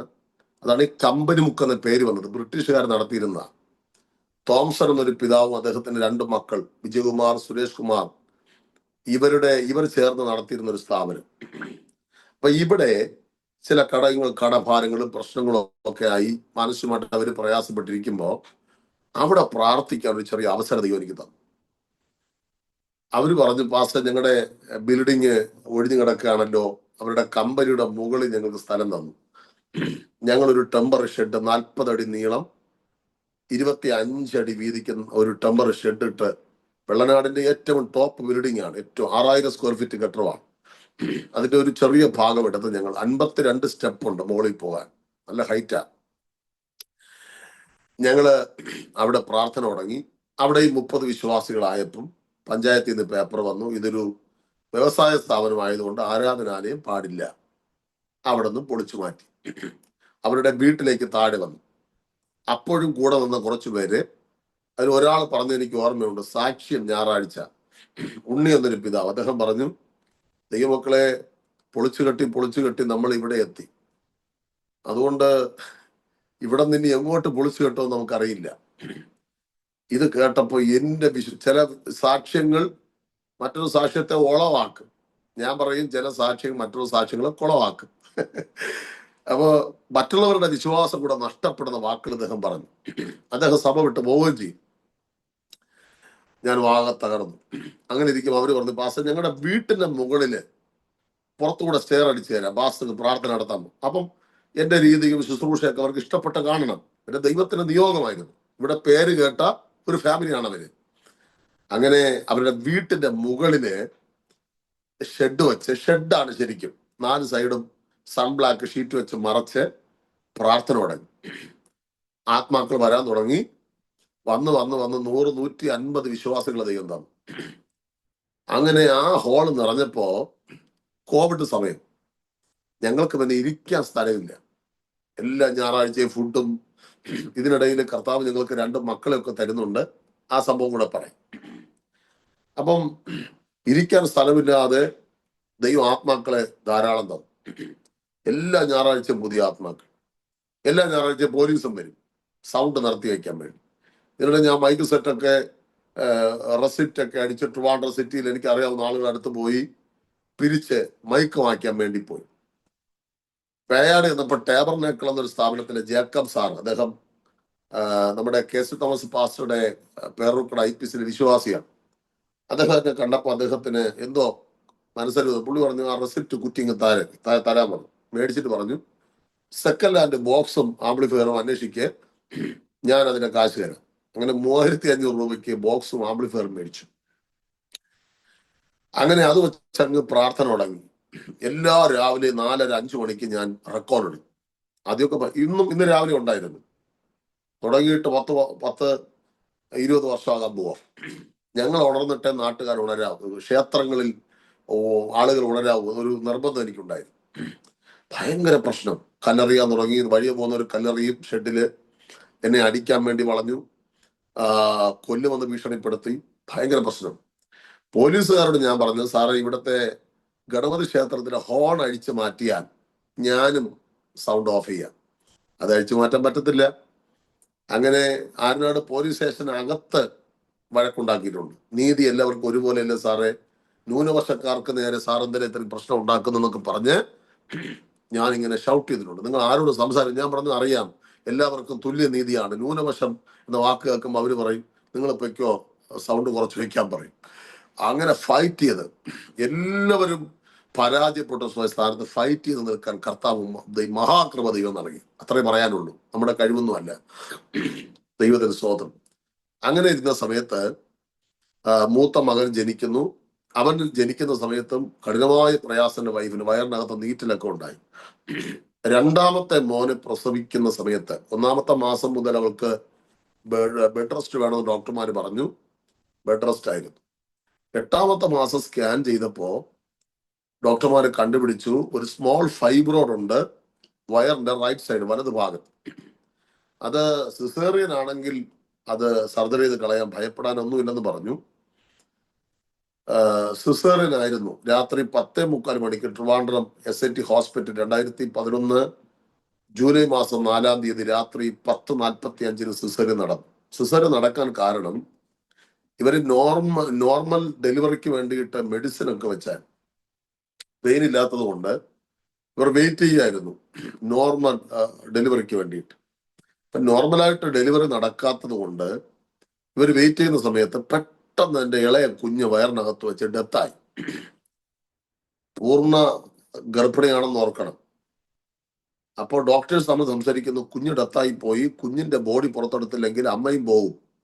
അങ്ങനെ സ്തോത്രം, ഇവൾക്ക് കാണാം കമ്പ്യൂട്ടറിൽ കൂടെ കുഞ്ഞ് അനങ്ങുന്നില്ല, അനക്കം നഷ്ടപ്പെട്ടു. ഇവൾ അവിടെ കിടന്ന് അലമുറയിട്ട് ലേബർ റൂമിനകത്ത് കരയാൻ തുടങ്ങി. യേശുവേ, വെള്ളനാട് കമ്പനിമുക്കിൽ ജീവനുള്ള കുഞ്ഞിനെയും കൊണ്ട് എനിക്ക് പോണം, എന്നെ ലജ്ജിപ്പിക്കല്ലേ എന്ന് കരയാൻ തുടങ്ങി. 5 മിനിറ്റ് കഴിഞ്ഞപ്പോ അനക്കം ആരംഭിച്ചു. ഇപ്പൊ നല്ല അനക്കം. ഇപ്പൊ 14 വയസ്സ് ആയി. അവനിപ്പോ സൈക്കിളിൽ ട്രാക്ടറൊക്കെ വെച്ച് കെട്ടി ഓരോ ഏരിയകൾ കൊണ്ടുപോകും. ഞാൻ ദുബായി പോയപ്പോ വലിയ സൈക്കിൾ അവന് ഗിഫ്റ്റായിട്ട് ഇറങ്ങി കൊടുത്തു, കപ്പൽ വഴി. സ്വതം പറഞ്ഞു വരാം. അപ്പൊ കഠിനമായ പ്രയാസം. സർജറി നടന്നു കുഞ്ഞിനെ പുറത്തെടുത്ത് കഴിഞ്ഞപ്പോൾ എന്റെ വൈഫിന്റെ സ്മോൾ ഫൈബ്രോഡ് എന്ന് പറഞ്ഞ മുഴ ബലൂണ് പോലെ ബഡ്ജായി വലുതായി. സ്റ്റാർട്ടിംഗ് പോയിന്റ് കണ്ടുപിടിക്കാൻ പറ്റുന്നില്ല. ഇവരാകെ കൊഴിഞ്ഞു. വെളുപ്പിന് 1 മണി വരെ വയറ് തുറന്നു വെച്ചിരുന്നു. ദൈവത്തിന് സ്തോത്രം. എന്ത് ചെയ്യണമെന്ന് അറിയത്തില്ല. അങ്ങനെ ട്രിവാൻഡ്രത്തെ ഏറ്റവും ഹൈടെക് സൂപ്പർ സ്പെഷ്യാലിറ്റി ഹോസ്പിറ്റലാണ് കിംസും കോസ്മോപൊളിറ്റനും ഇല്ല. 12 സ്പെഷ്യൽ സർജന്മാരെ വിളിച്ചു വരുത്തി എന്റെ വൈഫിനെ പഠിക്കാനും ട്രീറ്റ്മെന്റ് ചെയ്യാൻ വേണ്ടി. അവരെല്ലാവരും വെളുപ്പാങ്കാലം 1 മണിക്ക് എന്നോട് സോറി പറഞ്ഞു. സോറി, നിങ്ങൾക്കൊന്നും ചെയ്യാൻ പറ്റത്തില്ല. ഇതിന് കാരണം വൈഫിന്റെ അമ്മ പറഞ്ഞത് 13ാമത്തെ വയസ്സിൽ ഇവൾ ഊഞ്ഞാല് കളിക്കുമ്പോ, ഊഞ്ഞാലുണ്ടല്ലോ നമ്മുടെ നാട്ടിൽ, കളിക്കുമ്പോ ഊഞ്ഞാലിൽ നിന്ന് തെറിച്ച് താഴെ വീണു. നട്ടലിന് ക്ഷതമേറ്റ് ബോധരഹിതയായി. ഒരു വൈദ്യന്റെ അടുക്കടുത്ത് കൊണ്ടുപോയി ചികിത്സ ചെയ്തു. ഓർമ്മ വന്നു. പക്ഷെ നട്ടലിന് ബ്ലഡ് കോട്ട് ചെയ്ത് കിടന്നു. ഇതാണ് ഫൈബ്രോയിഡായിട്ട് മാറിയത്. പക്ഷെ നട്ടലിൽ നിന്ന് ആരംഭിച്ച മുഴ ആയതുകൊണ്ട് നട്ടല് പൊട്ടിക്കേണ്ടി വരും ചികിത്സിക്കാൻ. എന്നോട് ഡോക്ടർമാർ പറഞ്ഞതാ. ട്രിവാൻഡ്രം SITയിലെ മെയിൻ ഡോക്ടർ നിർമ്മല മേഡം പറഞ്ഞത്, എന്റെ 25 വർഷത്തെ സർവീസിനിടയിൽ ഇത്രയും ഭയാനകമായ അബ്ഡോമൻ ട്യൂമർ എന്ന രോഗം ഞാൻ ആദ്യമായി കാണുക. ഞാൻ പഠിച്ചിട്ടുണ്ട്, പക്ഷെ കാണുകയാണ്. അതുകൊണ്ട് ബൈജിപ്പാസെ, ഞാനൊരു പെന്തക്കോസ്തുകാരിയാണ്, നിങ്ങൾ വിഷമിക്കരുത്, മിനിയെ കിട്ടത്തില്ല. ആദ്യം ഞങ്ങൾ വിചാരിച്ചു കുഞ്ഞു പോയെന്നാണ്. പക്ഷെ വെരി സോറി എന്ന് പറഞ്ഞ് എന്റെ വൈഫിനെ അവര് 1 മണിയായപ്പോ ഇവൾക്ക് ഓർമ്മ വന്ന് നോക്കിയപ്പോൾ വയറ് തുറന്നു വെച്ചിരിക്കുന്നു. അലമുറയിട്ട് കരഞ്ഞ് പെട്ടെന്ന് ഡെഡ് ബോഡി കുത്തിക്കെട്ടും പോലെ ഡിസോർഡർ ആയിട്ട് കുത്തിക്കെട്ടി വെന്റിലേറ്ററിലാക്കി. 10 ദിവസം വെന്റിലേറ്ററിൽ കിടന്നു. വെന്റിലേറ്ററിൽ ദിവസങ്ങൾ കഴിയുന്നതോറും ഇഞ്ചിഞ്ചായിട്ട് മരിക്കുകയാണ്. അവസാനം എന്നോട് ഡോക്ടർ പറഞ്ഞു, കാണേണ്ടവരെ കാണിക്കാൻ പറഞ്ഞു. 90% മരിച്ചു എന്ന വാർത്ത വന്നു. 10% എന്റെ വൈഫിന് അനക്കമുണ്ടായിരുന്നു. ഞാൻ കാണുമ്പോ ചെറിയൊരു തുടുപ്പ് മാത്രമേ ഉണ്ടായിരുന്നു. ഞാൻ തകർന്നു. ഞങ്ങളുടെ 150ഓളം വിശ്വാസികൾ ആശുപത്രിക്ക് ചുറ്റും കരയുക. അകത്ത് പ്രവേശിപ്പിക്കത്തില്ല എല്ലാവരെയും. ഞാനൊരു മാനസിക രോഗിയെ പോലെ ആകുമെന്ന് എനിക്ക് തോന്നിപ്പോയി. നന്നായി പ്രാർത്ഥിക്കുന്ന, നല്ല ശുശ്രൂഷ ചെയ്യുന്ന ഒരാളെയാണ് ദൈവം എനിക്ക് ദാനമായി തന്നത്. അങ്ങനെ ഞാന് സൂപ്രണ്ട് ഓഫീസുമായിട്ട് ബന്ധപ്പെട്ട് അവരോട് പറഞ്ഞു, ഞങ്ങൾക്ക് പ്രാർത്ഥിക്കാൻ അവസരം തരണം. ഞങ്ങൾ അത്ഭുതങ്ങളൊക്കെ നടക്കും, ഒരു കാര്യം ചെയ്യാം, സ്പെഷ്യൽ പാസ് തരാം. അങ്ങനെ കർത്തൃസന്നിധിയിൽ വിശ്രമിക്കുന്ന പാസ്റ്റർ വിൽസൺ ബെന്നി, ഷാരോൺ ഫെലോഷിപ്പിൽ അനുഗ്രഹിക്കുന്ന പാസ്റ്റർ, അദ്ദേഹത്തെ വിളിച്ചു. അദ്ദേഹത്തിന് പാസ് കൊടുത്തു. വെന്റിലേറ്ററിൽ പ്രാർത്ഥിക്കാൻ കയറി യേശുവിനെ. അവൾക്ക് പെട്ടെന്ന് 40% ആരോഗ്യം തിരിച്ചു വന്നു. ഓർമ്മ വീണു. ഭയങ്കര സംഭവമാണ് ഈ പറയുന്നത്. അവള് നിവർന്നിരിക്കാൻ തുടങ്ങി. പെട്ടെന്ന് അവിടെ നിന്ന് നോർമൽ ഐസിയുലേക്ക് മാറ്റി. ഞാൻ പറഞ്ഞു, ഡോക്ടറെ, ഞാൻ പറഞ്ഞില്ലേ ദൈവം അത്ഭുതം ചെയ്യുമെന്ന്, അതുകൊണ്ട് എന്റെ വൈഫിനെ വിട്ടുതരണം. അങ്ങനെ ഡോക്ടർമാരോട് ചോദിച്ചിട്ട് എന്റെ സ്വന്തം റിസ്കിൽ എഴുതി വെച്ചു. എന്റെ വൈഫിന് എന്തെങ്കിലും സംഭവിച്ചാൽ ഞാനാണ് ഉത്തരവാദി എന്ന് എഴുതി. അവർ ആംബുലൻസ് വിടാന്ന് പറഞ്ഞു. ഞാൻ പറഞ്ഞു, ആംബുലൻസിൽ കൊണ്ടുപോകാനുള്ള ഒരു മാനസികാവസ്ഥയിലല്ല ഞാൻ തന്നെ അന്നൊരു വാഹനം വിളിച്ച് അകത്ത് കിടത്തി. വരുന്ന വഴിക്ക് ഒരു സൈഡ് സ്ട്രോക്ക് പോലെയായി, പാറ പോലെ ഉറച്ചു. മെഡിസിൻ ഞാൻ വാഹനത്തിൽ വെച്ച് തീരുമാനിച്ചു, ഇനി മെഡിസിൻ എടുക്കുന്നില്ല. ദൈവം പ്രവർത്തിക്കുന്നെങ്കിൽ പ്രവർത്തിക്കട്ടെ. സ്തോത്രം. വീട്ടിലേക്ക് വന്നു. വീട്ടിൽ വന്ന് ഉടനെ 21 days ഫാസ്റ്റിംഗ് വയ്ക്കാൻ തീരുമാനിച്ചു. എന്റെ വൈഫിന്റെ വിടുതലാണ് വിഷയം. അപ്പൊ എല്ലാ ദിവസവും പാസ്റ്റേഴ്സ് ഉണ്ടായിരുന്നു ഈ ബിൽഡിങ്ങിന്റെ മുകളിൽ. അന്ന് രാവിലെയും ഫാസ്റ്റിങ്ങിന്റെ 11ാമത്തെ ദിവസം പാസ്റ്റർ ദേവരാജൻ എന്നൊരു പാസ്റ്റർ, കന്നുമാമൂട് എന്ന സ്ഥലത്തുള്ള പാസ്റ്റർ, അദ്ദേഹം പ്രസിദ്ധനാണ്. അദ്ദേഹം പ്രസംഗിക്കാൻ വന്നു. അന്ന് രാവിലെ വയറിന്റെ ആ ഭാഗത്തുണ്ടായിരുന്ന ഇൻഫെക്ഷൻ ഒക്കെ എന്റെ വൈഫിന്റെ അമ്മയും ഞാനും കൂടെ തുടച്ച് വൃത്തിയാക്കിയിട്ട്, രണ്ടുപേരുടെ സഹായം ഇല്ലാതെ നമുക്ക് നടക്കാൻ പറ്റത്തില്ല. ആ 11 സ്റ്റെപ്പ് കയറി വീട്ടിന്റെ മുകളിലുള്ള ഷെഡിനകത്ത് വന്നിരുന്നു. ഏറ്റവും പുറകിൽ അന്നും ഇന്നും അവൾ നിലത്തിരുന്ന് ആരാധിക്കുന്ന ഒരു ശീലമുണ്ട്. നിലത്തിരുന്നു ഈ എന്റെ കണ്ണ് മുഴുവൻ അവളെയാണ് ഞാൻ പുൽപ്പിറ്റിരിക്കുന്നെങ്കിലും. പ്രസംഗത്തിന്റെ കൺക്ലൂഷൻ ടൈമിൽ ദേവരാജൻ പാസ് പറഞ്ഞു, നമുക്ക് ഒരുമിച്ച് ദൈവത്തെ ആരാധിക്കുക, ഇന്ന് ദൈവം ജനങ്ങളെ സൗഖ്യമാക്കുന്നുണ്ട്. എല്ലാവരും എഴുന്നേൽക്കാൻ തുടങ്ങി. ജനങ്ങൾ ആവട്ട് വിളിക്കുകയാണ്. പല വിശ്വാസങ്ങളും നേർച്ചകൾ നേർന്നു. ഞങ്ങളൊക്കെ പിന്നീട് അത് അറിയുന്നത്. അപ്പൊ ഞാൻ നോക്കിയപ്പോ എന്റെ വൈഫ് എഴുന്നേറ്റ് നിന്ന് ബോൾ തെറിക്കും പോലെ തുള്ളിച്ചാടുന്ന ആരാധിക്കുന്നു. എനിക്കാണെങ്കിൽ ദേഷ്യം വന്നു. ഇവൾക്ക് ഇത്രയ്ക്ക് ബോധമില്ലേ. സാധാരണ നമ്മൾ തുള്ളിച്ചാടി ആരാധിക്കാനാണ് ആൾക്കാരോട് പറയുന്നത്. ഞാൻ മീറ്റിംഗ് കഴിഞ്ഞിട്ട് ഇറങ്ങിച്ചെന്ന് ചോദിച്ചു, നിനക്ക് ഇത്രയ്ക്ക് ബോധമില്ലേ, സൈലന്റ് ആയിട്ട് ആരാധിച്ചോണ്ട് സ്റ്റിച്ചും എല്ലാം പൊട്ടിപ്പോയാൽ എന്ത് ചെയ്യും? അവളിങ്ങനെ കുനിഞ്ഞ് നിവർന്നിട്ട് ആ റൈറ്റ് സൈഡിൽ പ്രസ് ചെയ്തിട്ട് പറഞ്ഞു, ആ മുഴ അവിടെ ഇല്ലെന്ന് തോന്നുന്നു പറഞ്ഞു. അപ്പൊ കുറച്ചുകൂടെ ഭയമായി. ഈ ഇതിനിടയിൽ ബയോപ്സിയുടെ റിപ്പോർട്ട് വന്ന് ക്യാൻസർ എന്നൊക്കെ സ്ഥിരീകരിച്ചു. RCCയിലേക്ക് റെഫർ ചെയ്തു. അവിടെ നിന്നാണ് RCC പോകാതെ വീട്ടിലേക്ക് വരുന്നത്. അപ്പൊ ക്യാൻസറിന്റെ ഫൈബ്രോഡ് പൊട്ടിയാൽ ഉണ്ടാകുന്ന ബുദ്ധിമുട്ട് ഊഹിക്കാവുന്നല്ലേ ഉള്ളൂ. പക്ഷെ അത് പൊട്ടിപ്പോയതല്ല, സത്യദൈവ മക്കളെ, സ്തോത്രം ചെയ്യുന്നു. ആമേ, അപ്രത്യക്ഷമായി പോയതാ. ഇന്ന് ദൈവത്തിന്റെ കൃപയാൽ 14 വർഷമാകുകയാണ്, ഒരു ആശുപത്രിയിലും പോയിട്ടില്ല. ബൈബിൾ സാക്ഷിയാണ് ഞാൻ ഈ പറയുന്നത്. എന്റെ അടുക്കൽ വിശുദ്ധ വേദപുസ്തകം ഇരിപ്പുണ്ട്. ഈ വേദപുസ്തകം വെച്ചുകൊണ്ടാണ് ഞാൻ ഈ സാക്ഷ്യം പറയുന്നത്. ഞാൻ ചില കൺവെൻഷനൊക്കെ പ്രസംഗിക്കുമ്പോൾ ചിലരൊക്കെ പറയും ഇതൊക്കെ വെറും തള്ളലാണെന്ന്. പക്ഷെ ഒരിക്കലും അല്ല. നിങ്ങൾക്ക് വന്ന് കാണാം. സ്തോത്രം. അപ്പോൾ ഇന്ന് വരെ ഒരു ആശുപത്രി പോയിട്ടില്ല. ഇന്ന് അവരുടെ കൈവയ്പിനാൽ അനേകം ആളുകൾ സൗഖ്യമാകുന്നു. ശക്തമായി ദൈവം ഉപയോഗിച്ചുകൊണ്ടിരിക്കുകയാണ്. ഞാൻ ആ സമയത്ത് UK-യിലായിരുന്നു ചില മാസങ്ങൾ. അവിടെ സ്കോട്ട്ലൻഡിൽ സായിപ്പ്, ഒരു ആംഗോസ് എന്ന ഒരു സായിപ്പിന്റെ ബ്രെയിൻ ട്യൂമർ ക്യാൻസർ ആയിരുന്നു, സെക്കൻഡ് സ്റ്റേജിൽ. അദ്ദേഹത്തിനോട് പ്രാർത്ഥിക്കുമ്പോൾ ദൈവം 100% സൗഖ്യമാക്കി. നെഗറ്റീവ് എന്ന റിസൾട്ട് കണ്ടിട്ടാണ് ഞാൻ നാട്ടിലേക്ക് വന്നത്. വേറെ 3 ക്യാൻസർ രോഗികളെ ദൈവം സൗഖ്യമാക്കി.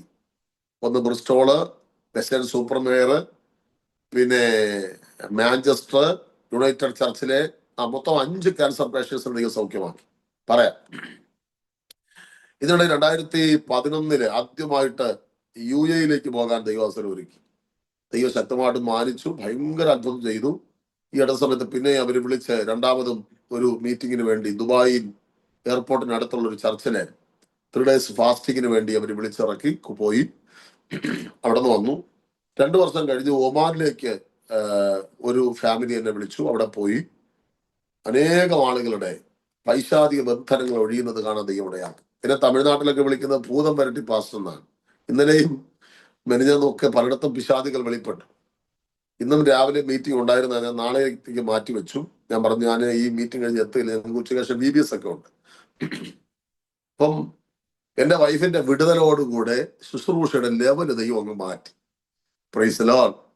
ഈ ആളുകളൊക്കെ വന്ന് സാക്ഷ്യം പറയും, പാസ്റ്റർമാർ എന്റെ വൈഫിന് ക്യാൻസർ ആയിരുന്നു, ഞാൻ മദ്യപാനിയായിരുന്നു.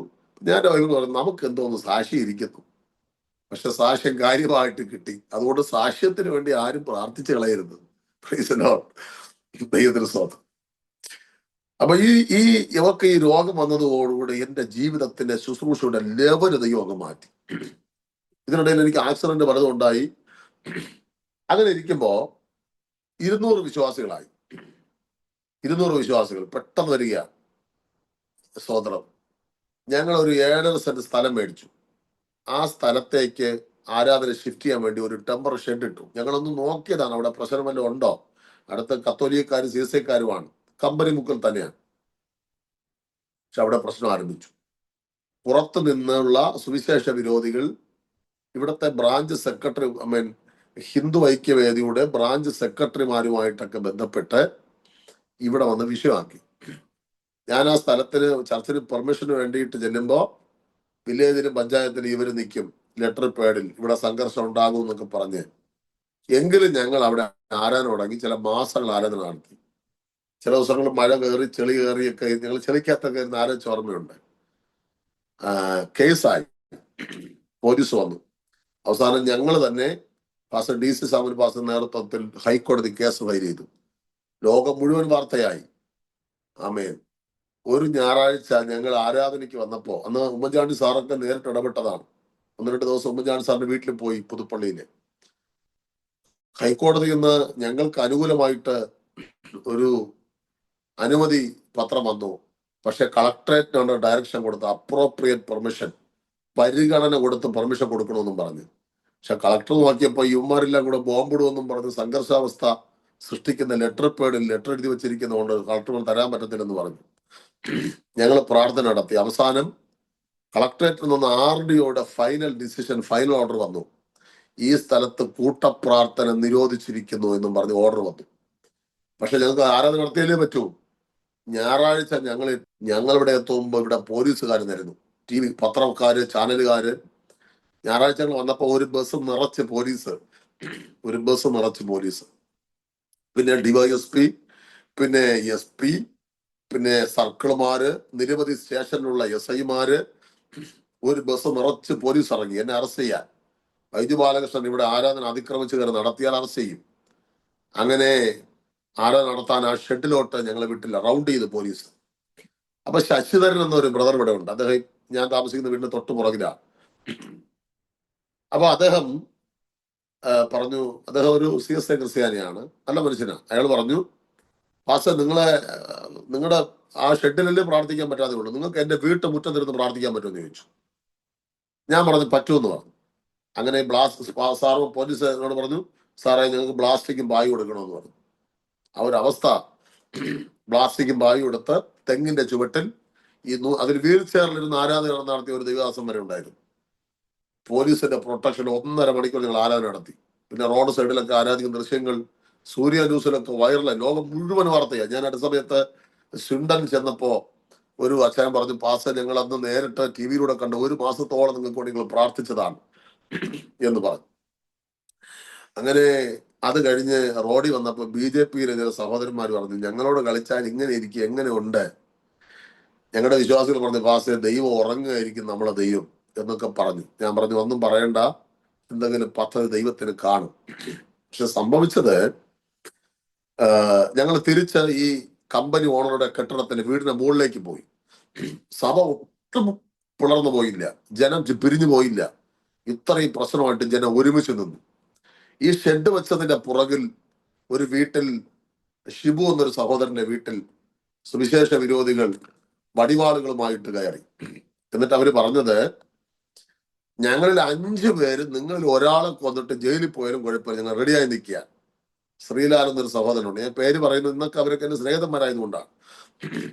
അങ്ങനെ അപ്പൊ എനിക്ക് ഭയം. എന്റെ വിശ്വാസി സഹോദരന്മാര്, പയ്യന്മാര് എന്നെ പിടിച്ച് മുറിയിലിട്ട് പൂട്ടി. പാസ്റ്റർ വെളിയിറങ്ങാൻ പാടില്ല, ഞങ്ങൾക്ക് പാസ്റ്റർ വേണം, പാസ്റ്റർ കൊന്നുകളയവന്മാര്.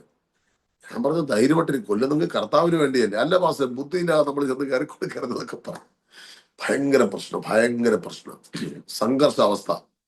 ഇവിടുത്തെ ഈ കൊച്ചു കൊച്ചു സഭകളുണ്ട്, വളർച്ചയില്ലാത്ത 30 ഈ ഉൾപ്രദേശങ്ങളിലുണ്ട്. അവരൊക്കെ പരിഹസിക്കാൻ തുടങ്ങി. കാരണം ഞങ്ങളുടെ പ്രവർത്തനം ഇങ്ങനെ പെട്ടെന്ന് വളർന്നപ്പോ അവർ പറഞ്ഞു, വൈദ്യു പാസ്റ്റർ ഭയങ്കര അഹങ്കാരം എന്ന് പറയാൻ കാരണം, ഞാനിവിടെ ഫ്ലക്സ് വെച്ചും കാശില്ലാത്തപ്പോഴും വാടകയ്ക്കും സിസ്റ്റം എടുത്തും ഒക്കെ കൺവെൻഷൻ ഉപവാസം ചുമ്മാ നടത്തും, നോട്ടീസ് അടിച്ചും. അപ്പൊ പെട്ടെന്ന് വളർന്നതുകൊണ്ട്, പ്രത്യേകിച്ച് ഉപദേശം ഭയങ്കര കഠിനമാണ് ഞങ്ങൾക്ക്. Praise the Lord. കഠിനമായ ഉപദേശത്തിലൂടെ പോകുന്നത്. ആഭരണം വിട്ട് സ്നാനവും കർത്തൃമേശവും നിങ്ങൾ കൊടുക്കില്ല, കഠിനം. പക്ഷെ ഉപദേശം ഇത്രയും കട്ടിയാക്കിയിട്ട് എന്തുകൊണ്ട് ഇവിടെ ആള് കയറുന്നു? ഇതിനോട് ചിലർ പറയാൻ തുടങ്ങി, അയാൾക്ക് വെളിച്ചപ്പാടാണ് എന്നൊക്കെ പറയാൻ തുടങ്ങി. ദൈവത്തിന് സ്തോത്രം.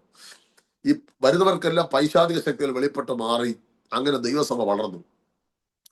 അങ്ങനെ ഇരിക്കുന്ന സമയത്ത് ഈ ഗ്രാഫൈറ്റ് കമ്പനി എന്ന് പറഞ്ഞ കമ്പനി ഓണർ പറഞ്ഞു, പാസ്റ്ററെ ഞങ്ങളുടെ കമ്പനിയുടെ മുകളിൽ നമുക്ക് ചർച്ച വയ്ക്കാം. അങ്ങനെ 25 വർഷത്തേക്ക് അദ്ദേഹം എഴുതി തന്നു, എഗ്രിമെന്റ് എഴുതി, ഫ്രീ ആയിട്ട്. ഒരു വാടക ഞങ്ങൾക്ക് വേണ്ട, ഡിപ്പോസിറ്റ് വേണ്ട. 6000 സ്ക്വയർ ഫീറ്റ് ബിൽഡിങ്ങിന്റെ മുകൾ ഭാഗം കംപ്ലീറ്റ് അങ്ങ് എടുത്തു. ഇന്ന് വളരെ വലിയൊരു AC ഹോള് ഞങ്ങൾ നിർമ്മിച്ചു. വരുന്ന പാസ്റ്റർമാരൊക്കെ പറയും, ഇവിടെ പഴയ ഷെഡ് കൊടും ചൂടുള്ള ഷെഡാണ് വീട്ടിന്റെ മുകളിൽ. ഒരു വലിയ AC ഹോൾ വരാൻ പോവാണ്. എവിടെ?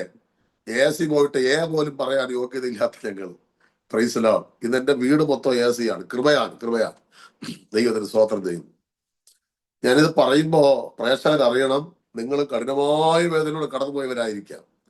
ഈ അരോമ TV-യുടെ ഡയറക്ടറായിരിക്കുന്ന ബഹുമാന്യ പാസ്റ്റർക്കും ഇതിനേക്കാൾ വലിയ സാക്ഷ്യം ചിലപ്പോൾ കാണും. എന്നെക്കാളും സാക്ഷ്യമുള്ള നിരവധി ആളുകളുണ്ട്. പക്ഷേ സഭാപ്രസംഗി 3-4 വായിക്കുന്നത്, കരയാനൊരു കാലം, ചിരിക്കാനൊരു കാലം, വിലപിപ്പാനൊരു കാലം, നൃത്തം ചെയ്യാനൊരു കാലം. എന്നും കണ്ണുനീരല്ല എന്നുള്ളത് നമ്മൾ ഓർത്തിരിക്കണം. നമ്മുടെ കണ്ണുനീര്, പ്രത്യേകിച്ച് പാസ്റ്റേഴ്സ് കേൾക്കുന്നെങ്കിൽ സ്തോത്രം. ഞാൻ വളരെ നിരവധി പാസ്റ്റർമാരുടെ മീറ്റിങ്ങിൽ, ബീഹാറില്, UK-യില്, ബഹ്റിലൊക്കെ പല പാസ്റ്റേഴ്സിന്റെ സെമിനാറുകളിൽ ക്ലാസ് എടുക്കാൻ കർത്താവിനെ കൊണ്ടുപോയിട്ടുണ്ട്. അസംബ്ലീസ് ഓഫ് ഗോഡിന്റെ പ്രസ്പിറ്റർമാരുടെ ഒരു വലിയ മീറ്റിംഗ് തിരുവല്ല നടന്നു. പ്രസ്പിറ്റേഴ്സും ലീഡേഴ്സും മാത്രം. അതിന് ദൈവദിനം പറയാൻ കർത്താവിനെ കൊണ്ടുപോയി. അവരൊക്കെ കണ്ണ് നിറഞ്ഞു പോയി സാക്ഷ്യം കേട്ടപ്പോൾ. ഒത്തിരി യൗവനക്കാരായ ദൈവദാസന്മാർക്ക് എളിയവന്റെ ശുശ്രൂഷ അനുഗ്രഹമായി മാറിയത് എന്നോട് പറഞ്ഞിട്ടുണ്ട്. ദൈവത്തിന്റെ സ്തോത്രം. അപ്പോൾ അങ്ങനെ കോവിഡ് സമയത്ത് ഞങ്ങൾ ഹോള് പണിയാൻ തുടങ്ങി. അപ്പൊ ഞങ്ങളുടെ മുകളിൽ ഹോള് പണി നടന്നപ്പോ ഇവര് കംപ്ലൈന്റുമായിട്ട് പോയി. കംപ്ലൈന്റുമായി പോയപ്പോ പഞ്ചായത്ത് വില്ലേജ് എല്ലാം പൂട്ടി 3 മാസം ക്ലോസ് ചെയ്തു. കോവിഡ് ഈ 3 മാസം കൊണ്ട് രാത്രി പകലുമായിട്ട് ഞങ്ങൾ വർക്ക് ചെയ്തു. പെട്ടെന്ന് ഹോളങ്ങ് പണിതു. എല്ലാം കൂടെ 4000 സ്ക്വയർ ഫീറ്റ് ഹോള് പണിതു. ഇന്ന് ഞങ്ങളുടെ നാട്ടിൽ കല്യാണങ്ങൾ പാവപ്പെട്ട ബന്ധുക്കോസ് സഭകളിലുള്ള ആളുകൾക്ക് കല്യാണം നടത്താൻ വരെ ഞങ്ങളുടെ ഹോള് ചോദിക്കും. ഞങ്ങൾ കൊടുക്കും, ചർച്ചിനകത്ത് വെച്ച് ചെയ്യാറുണ്ട്. പല സെമിനാറുകളൊക്കെ നടത്തിയിട്ടുണ്ട്. വളരെ വിശാലമായ ഒരു എയർ കണ്ടീഷൻ ഹോൾ ഞങ്ങൾക്ക് ദൈവം ദാനമായിട്ട് നൽകി. ഇന്ന് 106 കുടുംബങ്ങൾ കർത്താവിനെ കഴിഞ്ഞ ആഴ്ച ഒരു കുടുംബം വന്നു, ഈ ഞായറാഴ്ച ഒരു പുതിയ ഫാമിലി വരുന്നുണ്ട്. അങ്ങനെ 110ഓളം കുടുംബങ്ങൾ, 300-ലധികം വിശ്വാസികൾ ഇന്ന് കർത്താവിനെ ആരാധിക്കുന്നു. സഭ വളർന്നുകൊണ്ടിരിക്കുക. വളരെ പ്രശ്നങ്ങൾ ഉണ്ടായെങ്കിലും ദൈവം ഞങ്ങളെ മാനിക്കാൻ തുടങ്ങി. ഈ അടുത്ത സമയത്ത് ഞാൻ ബാംഗ്ലൂർ ആയിരുന്നു, അവിടുന്ന് ഹൈദരാബാദിൽ വന്നു, അത് ആന്ധ്രയിൽ വന്ന് കൺവെൻഷന് പോയതാണ്. അവിടെ നിന്ന് ബഹറിലേക്ക് പോയി, UK പോയി. ബഹറിൽ ഞാനിപ്പോൾ വന്ന് 2 ആഴ്ച ആയതേ ഉള്ളൂ. ഒരു ഫാമിലിക്ക് വേണ്ടി പ്രാർത്ഥിക്കാൻ പോയതാണ്. ദൈവം അങ്ങനെ കൃപയാൽ അനേക രാജ്യങ്ങളിൽ ഒരു യോഗ്യതയും പറയാനില്ലാത്ത എന്നെ കർത്താവ് തെരഞ്ഞെടുത്ത് അയച്ചു. ഇന്ന് ആത്മീയമായും ഭൗതികമായും ദൈവം മാനിച്ചു. എൻ്റെ വീട്ടിൽ നിന്ന് ഞാൻ ഇവിടെ നടന്നു വന്നാണ് വർക്ക് ചെയ്തത്. നടന്നു വന്നാണ് ഞാൻ മിനിസ്റ്റർ ചെയ്യുന്നത്. സൈക്കിൾ പോലും ഇല്ല. ഈ വെളിയന്നൂർ എന്ന സ്ഥലത്ത് ഒരു വലിയ പാലമുണ്ട്, അത് കരമനയാറ്, അതിന്റെ കീഴിൽ കൂടെ പോവാം. ഇന്ന് വലിയൊരു ഏരിയ ഒരു പാലം ഇവിടെ ഉണ്ട്. അന്ന് വള്ളമാണ്. വള്ളത്തിന് 1 രൂപ ദൈവത്തിന് സ്തോത്രം കൊടുത്താൽ ഇക്കരെ കൊണ്ടുവിടും. 1 രൂപ കൊടുത്താൽ 1 റുപ്പി. അതിനു പോലും ഞാൻ കടം പറഞ്ഞിട്ടുണ്ട്. അത്ര ഗതികേടായിരുന്നു. ഞാൻ കിലോമീറ്ററുകൾ നടന്നു വന്ന് 2-2.5 വർഷം വർക്ക് ചെയ്തു. പിന്നീടാണ് വീട് വാടകയ്ക്ക് എടുക്കുന്നത്. ദൈവം ഇന്ന് ലക്ഷങ്ങൾ വരെയുള്ള മനോഹരമായ വാഹനങ്ങളെ ദൈവം തന്നു. ദൈവത്തിന് സ്തോത്രം. ആമേൻ. ഞങ്ങളുടെ ചർച്ചിന്റെ ആവശ്യത്തിന് വേണ്ടി ഞാനിങ്ങനെ പരസ്യവും നടത്താൻ വേണ്ടി ഭയങ്കര ഉത്സാഹമുള്ള ആളാണ്. എല്ലാ ബുധനാഴ്ചകളും പരസ്യവും ഉണ്ടായിരുന്നു. കുറച്ച് ദിവസം കൊണ്ട് ഇങ്ങനെ ഞാൻ എൻ്റെ യാത്രകൾ പോയപ്പോൾ നിർത്തിവെച്ചിരിക്കുകയാണ്. അപ്പൊ ഞാൻ പറഞ്ഞു, കർത്താവ് നിങ്ങൾ പരസ്യത്തിന് ഒരു വാഹനം വേണം. ഞാൻ തിരുമല അസംബ്ലി സോണിൽ ഒരു വീട്ടിലെ പ്രാർത്ഥിക്കാൻ ചെന്നപ്പോ പ്രാർത്ഥിച്ചു കഴിഞ്ഞപ്പോ ആ വീട്ടുകാർ പറയുന്ന അമ്മാമ്മ പറഞ്ഞു, പാസ്റ്റേ കാർപോർച്ചിൽ കിടക്കുന്ന മഹേന്ദ്രയുടെ സൈല വണ്ടി പാസ്ക്ക് തരാൻ എൻ്റെ മരുമകൻ ജർമ്മനിയിൽ നിന്ന് വിളിച്ചു പറഞ്ഞു. അപ്പൊ ഞാൻ ഇങ്ങനെ കണ്ണടച്ചിട്ട് ചോദിച്ചു, ഇത് യാഥാർത്ഥ്യമാണോ ആന്റി, എന്തോന്ന് പറഞ്ഞെന്ന് ചോദിച്ചു. അല്ല പാസ്റ്റേ, അത് മിനിസ്ട്രിക്ക് വേണ്ടി ഞങ്ങൾ പണ്ട് മേടിച്ചാണ്. എൻ്റെ മോൻ പാസ്റ്റ് ആയിരുന്നു, അതുകൊണ്ട് ബൈജു പാസ് വരുമ്പോൾ വണ്ടി കൊടുത്തേക്കണം, RC ബുക്കും കൂടെ TO ഫോമും മേടിച്ച് ഒപ്പിട്ടവർ തന്നു. ആ വണ്ടി അതാ കിടക്കുകയാണ്. അങ്ങനെ ദൈവം ഞങ്ങൾക്ക് വാഹനങ്ങളെ നൽകി. ദൈവത്തിന് സ്തോത്രം. ദൈവം ഞങ്ങളെ മാനിപ്പാൻ തുടങ്ങി. ഈ പ്രശ്നമായ കേസായ ഷെഡിരുന്ന ആ സ്ഥലം ഞങ്ങൾക്ക് പ്രൈവറ്റ് പ്രോപ്പർട്ടിയാണ് ദൈവം തന്നു. ഇന്ന് എൻ്റെ വൈഫിന്റെ പേര് അത് മേടിച്ചു. ഭയങ്കര അത്ഭുതമാണത്. അതിന്റെ ഫ്രണ്ടിൽ കുറച്ച് സ്ഥലം മേടിച്ച് ഇന്ന് ഞാനിരിക്കുന്ന ഈ വീട്ടിനകത്ത്, ഹല്ലേലൂയ, വളരെ മനോഹരമായ കൊട്ടാരം പോലത്തെ ഒരു വീട് കർത്താവ് നിങ്ങൾക്ക് ദാനമാണ്. കാരണം ഞാൻ വന്ന സാഹചര്യം അത്ര മോശമായതുകൊണ്ടാണ് ഞാൻ ആ വാക്ക് ഉപയോഗിച്ചത്. ദൈവം ഞങ്ങൾക്ക് ദാനമായിട്ട് തന്നു. എങ്ങനെ ഈ വീട് പണിതെന്ന് ചോദിച്ചാൽ എനിക്ക് പോലും അറിയില്ല. ദൈവത്തിന്റെ മഹാകൃപയാണ്. ഈ വീട് പണിയുന്ന സമയത്ത് വീടിന്റെ ഫൗണ്ടേഷൻ ഫില്ല് ചെയ്യാനായിട്ട് മണ്ണെടുക്കുമ്പോൾ കമ്പനി മുക്കിൽ ഒരു വലിയ കുഴി ഗർത്തം ഉണ്ടായി, ഹിറ്റാച്ച് താണുപോയി. കാരണം ഈ ഗ്രാഫൈറ്റ് കമ്പനി ബ്രിട്ടീഷുകാർ നടത്തിയപ്പോൾ ഭൂമിക്കടിയിലൂടെ കിലോമീറ്റർ കണക്കിന് തുരങ്കമുണ്ട്, ജീപ്പ് ഓടിച്ചു പോകുന്ന തുരങ്കമുണ്ട്. അതാണ് ഈ നെടുമങ്ങാട് കൂവക്കുടി പാലം, പേയാട് കുണ്ടമൻ കടവ് പാലം. ഈ പാലമെല്ലാം ഉണ്ടാക്കിയത് ഇവിടുത്തെ ഗ്രാഫൈറ്റ് കൊണ്ടുപോകാൻ വേണ്ടിയിട്ടാണ്. കാരണം ഈ UK കവർച്ചക്കാരായിരുന്നുവല്ലോ. മറ്റു രാജ്യങ്ങളിൽ നിന്ന് മോഷ്ടിച്ച ഇവര് ബെന്യാമിൻ ഗോത്രക്കാരാണ്, കവർച്ചക്കാര്. യാക്കോബ് പറയുന്നുണ്ട് ആ ഭാഗം. അപ്പം ഈ ബ്രിട്ടീഷുകാരാണ് ഇത് കൊണ്ടുപോയത് ഇവിടെ. ഇപ്പോഴും ഞാൻ ഇരിക്കുന്നതിന്റെ അടിയിൽ കൂടെ അഗാധ ഗർത്തങ്ങളിൽ ഈ ഗുഹ പോലെയുള്ള ഇത് പോയിട്ട് പലരും കിണർ വെട്ടുമ്പോൾ അപകടം ഉണ്ടായിട്ടുണ്ട്. ദൈവത്തിന് സ്തോത്രം.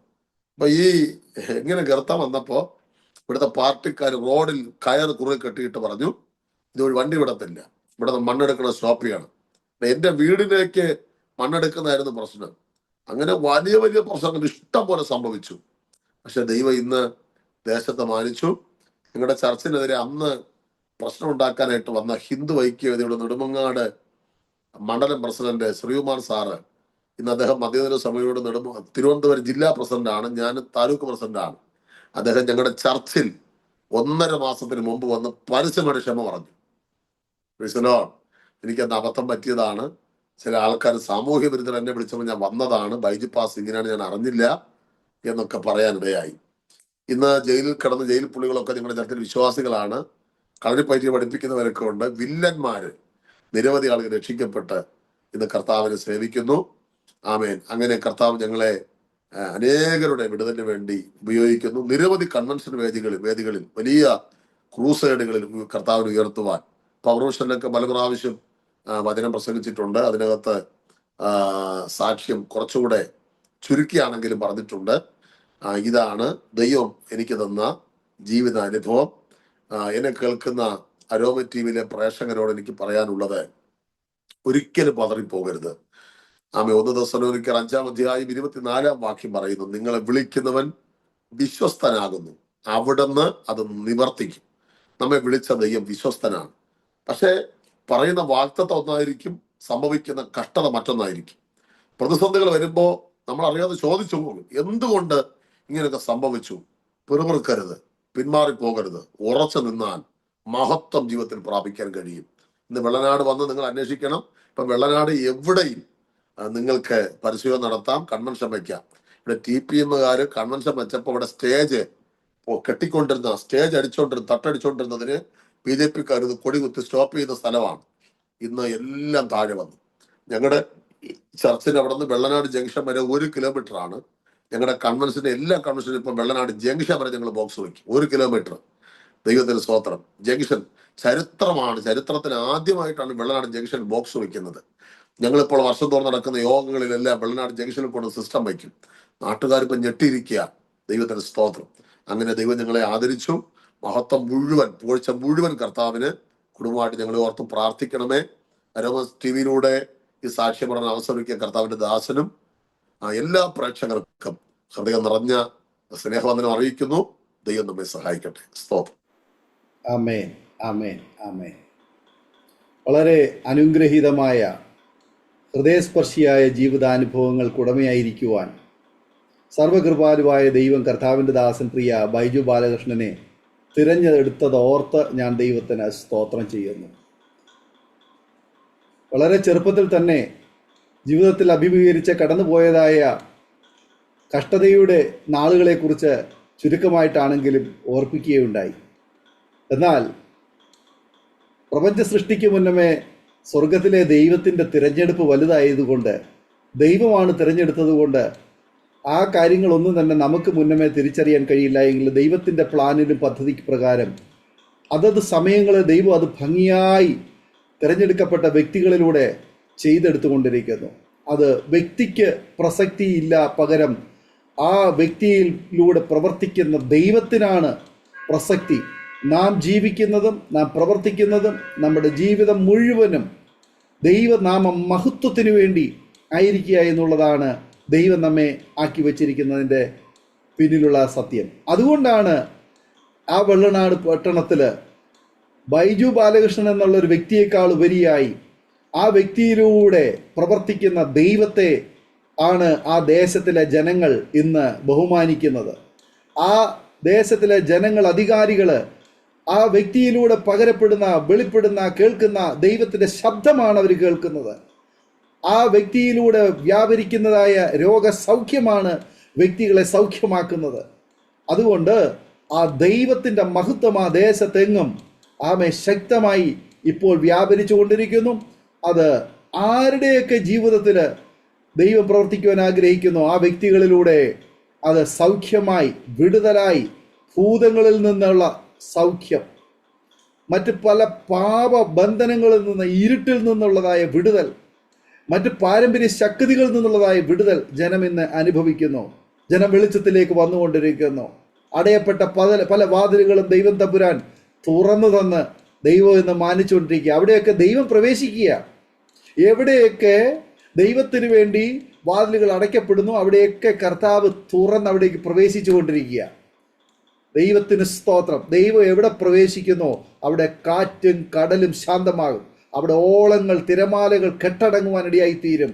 പ്രകൃതി പോലും അവിടെ പ്രവർത്തിക്കുവാൻ, ദൈവത്തിൻ്റെ ശബ്ദത്തിന് വിധേയപ്പെടുവാൻ ആമേൻ ഇടയായിത്തീരും. അതെ, തിരുവനന്തപുരം പട്ടണത്തിൽ വെള്ളനാട് ദേശത്ത് കർത്താവിൻ്റെ ദാസനെ ദൈവം ശക്തമായി ഉപയോഗിച്ചുകൊണ്ടിരിക്കുന്നുള്ളതായ അനുഗ്രഹിക്കപ്പെട്ട സാക്ഷ്യം കേൾക്കുവാൻ കഴിഞ്ഞു. കർത്താവിൻ്റെ ദാസിയെയും ദൈവം ഉപയോഗിച്ചുകൊണ്ടിരിക്കുന്നല്ലോ. കുടുംബമായി ദൈവം നിങ്ങളെ ഉപയോഗിച്ചുകൊണ്ടിരിക്കുന്നല്ലോ. സഭയായി ദൈവം നിങ്ങളെ ഉപയോഗിച്ചുകൊണ്ടിരിക്കുന്നല്ലോ. ഇനിയും തിരുവനന്തപുരം പട്ടണത്തിൽ ഒരഭിമാന വിഷയമായി അതിശയം കൂറുമാറ് അനേക പ്രിയപ്പെട്ടവരുടെ വിടുതലിന് വേണ്ടിയിട്ട് ദൈവദാസനെയും കുടുംബത്തെയും ദൈവം ഉപയോഗിക്കട്ടെ. അതിരുപറമ്പുകൾക്കപ്പുറത്ത് തിരുവനന്തപുരം എന്നല്ല, ലോകത്തിൻ്റെ 5 വൻകരകളിലേക്കും ഈ ശുശ്രൂഷയുടെ തീജ്വാല, അതിൻ്റെ മാറ്റൊലി ആമേനെ മുഴങ്ങിക്കേൾക്കുവാൻ കർത്താവ് കൃപ ചെയ്യട്ടെ എന്ന് ഞങ്ങളും ആഗ്രഹിക്കുന്നു, ആശംസിക്കുന്നു, പ്രാർത്ഥിക്കുന്നു. ഞങ്ങളെ കേട്ടുകൊണ്ടിരിക്കുന്ന മാന്യശ്രോതാക്കളെ, തീർച്ചയായിട്ടും നിങ്ങളൊരു വിടുതൽ ആഗ്രഹിക്കുന്നുവോ? നിങ്ങളൊരു സൗഖ്യം ആഗ്രഹിക്കുന്നുവോ? ഒരു പക്ഷെങ്കിൽ പലവിധമായ തടസ്സങ്ങൾ, സാഹചര്യങ്ങൾ നിങ്ങൾക്ക് പ്രതികൂലമായി നിൽക്കുന്നുണ്ടാവാം. പക്ഷേ കർത്താവിന് പ്രവർത്തിക്കുവാൻ വേണ്ടി ഒരു നിമിഷം ഏൽപ്പിച്ചു കൊടുക്കുവാൻ തയ്യാറാകുമെങ്കിൽ നിങ്ങൾക്ക് വേണ്ടി കർത്താവ് പ്രവർത്തിക്കുവാൻ, ഇറങ്ങി വരുവാൻ ഇടയായിത്തീരും. ഞങ്ങൾ നിങ്ങൾക്ക് വേണ്ടി പ്രാർത്ഥിക്കാം. പല രോഗത്താൽ, ഭാരത്താൽ, സാമ്പത്തിക ബുദ്ധിമുട്ടുകളാൽ, കടബാധ്യതകളാൽ ജീവിതത്തിൽ നിരാശയിലൂടെ കടന്നു പോകുന്ന പ്രിയപ്പെട്ടവർ ഞങ്ങളെ കേൾക്കുന്നുണ്ട്.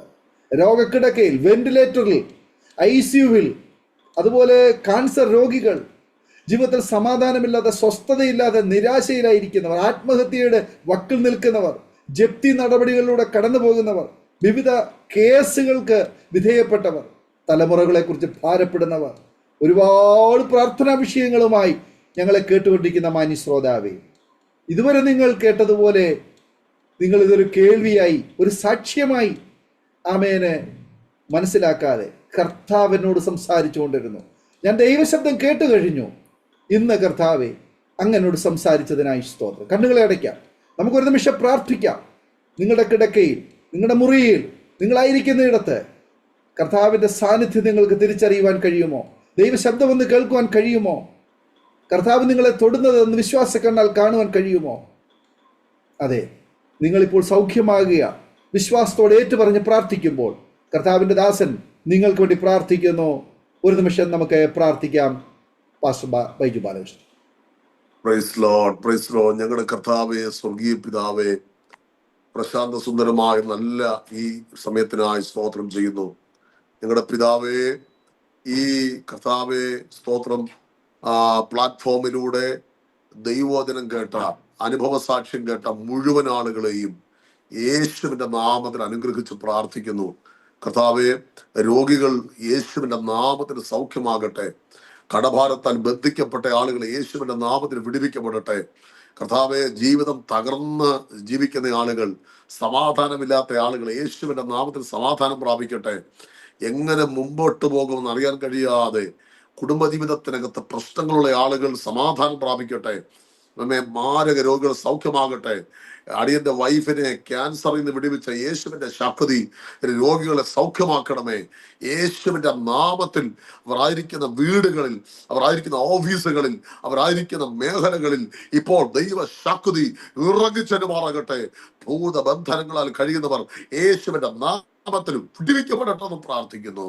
കർത്താവെ, അനുഗ്രഹിക്കുകയാണ്. ഈ സാക്ഷ്യം ആയിരങ്ങളുടെ വിടുതന്നെ മുഖാന്തരമാക്കണമേ. ടിവിയുടെ പ്രവർത്തനങ്ങളെ ദൈവം അനുഗ്രഹിക്കണം. അവിടുത്തെ വലിയൊരു ദാസനെ കുടുംബത്തെ അനുഗ്രഹിക്കണം. ഈ ശുശ്രൂഷയ്ക്ക് നേതൃത്വം കൊടുക്കുവാൻ നിങ്ങളുടെ മക്കൾ കൊടുത്ത ദർശനത്തിനായി സ്തോത്രം. ദൈവം ആദരിക്കണമേ. നിത്യതയ്ക്ക് നിങ്ങളെ ഒരുക്കണമേ.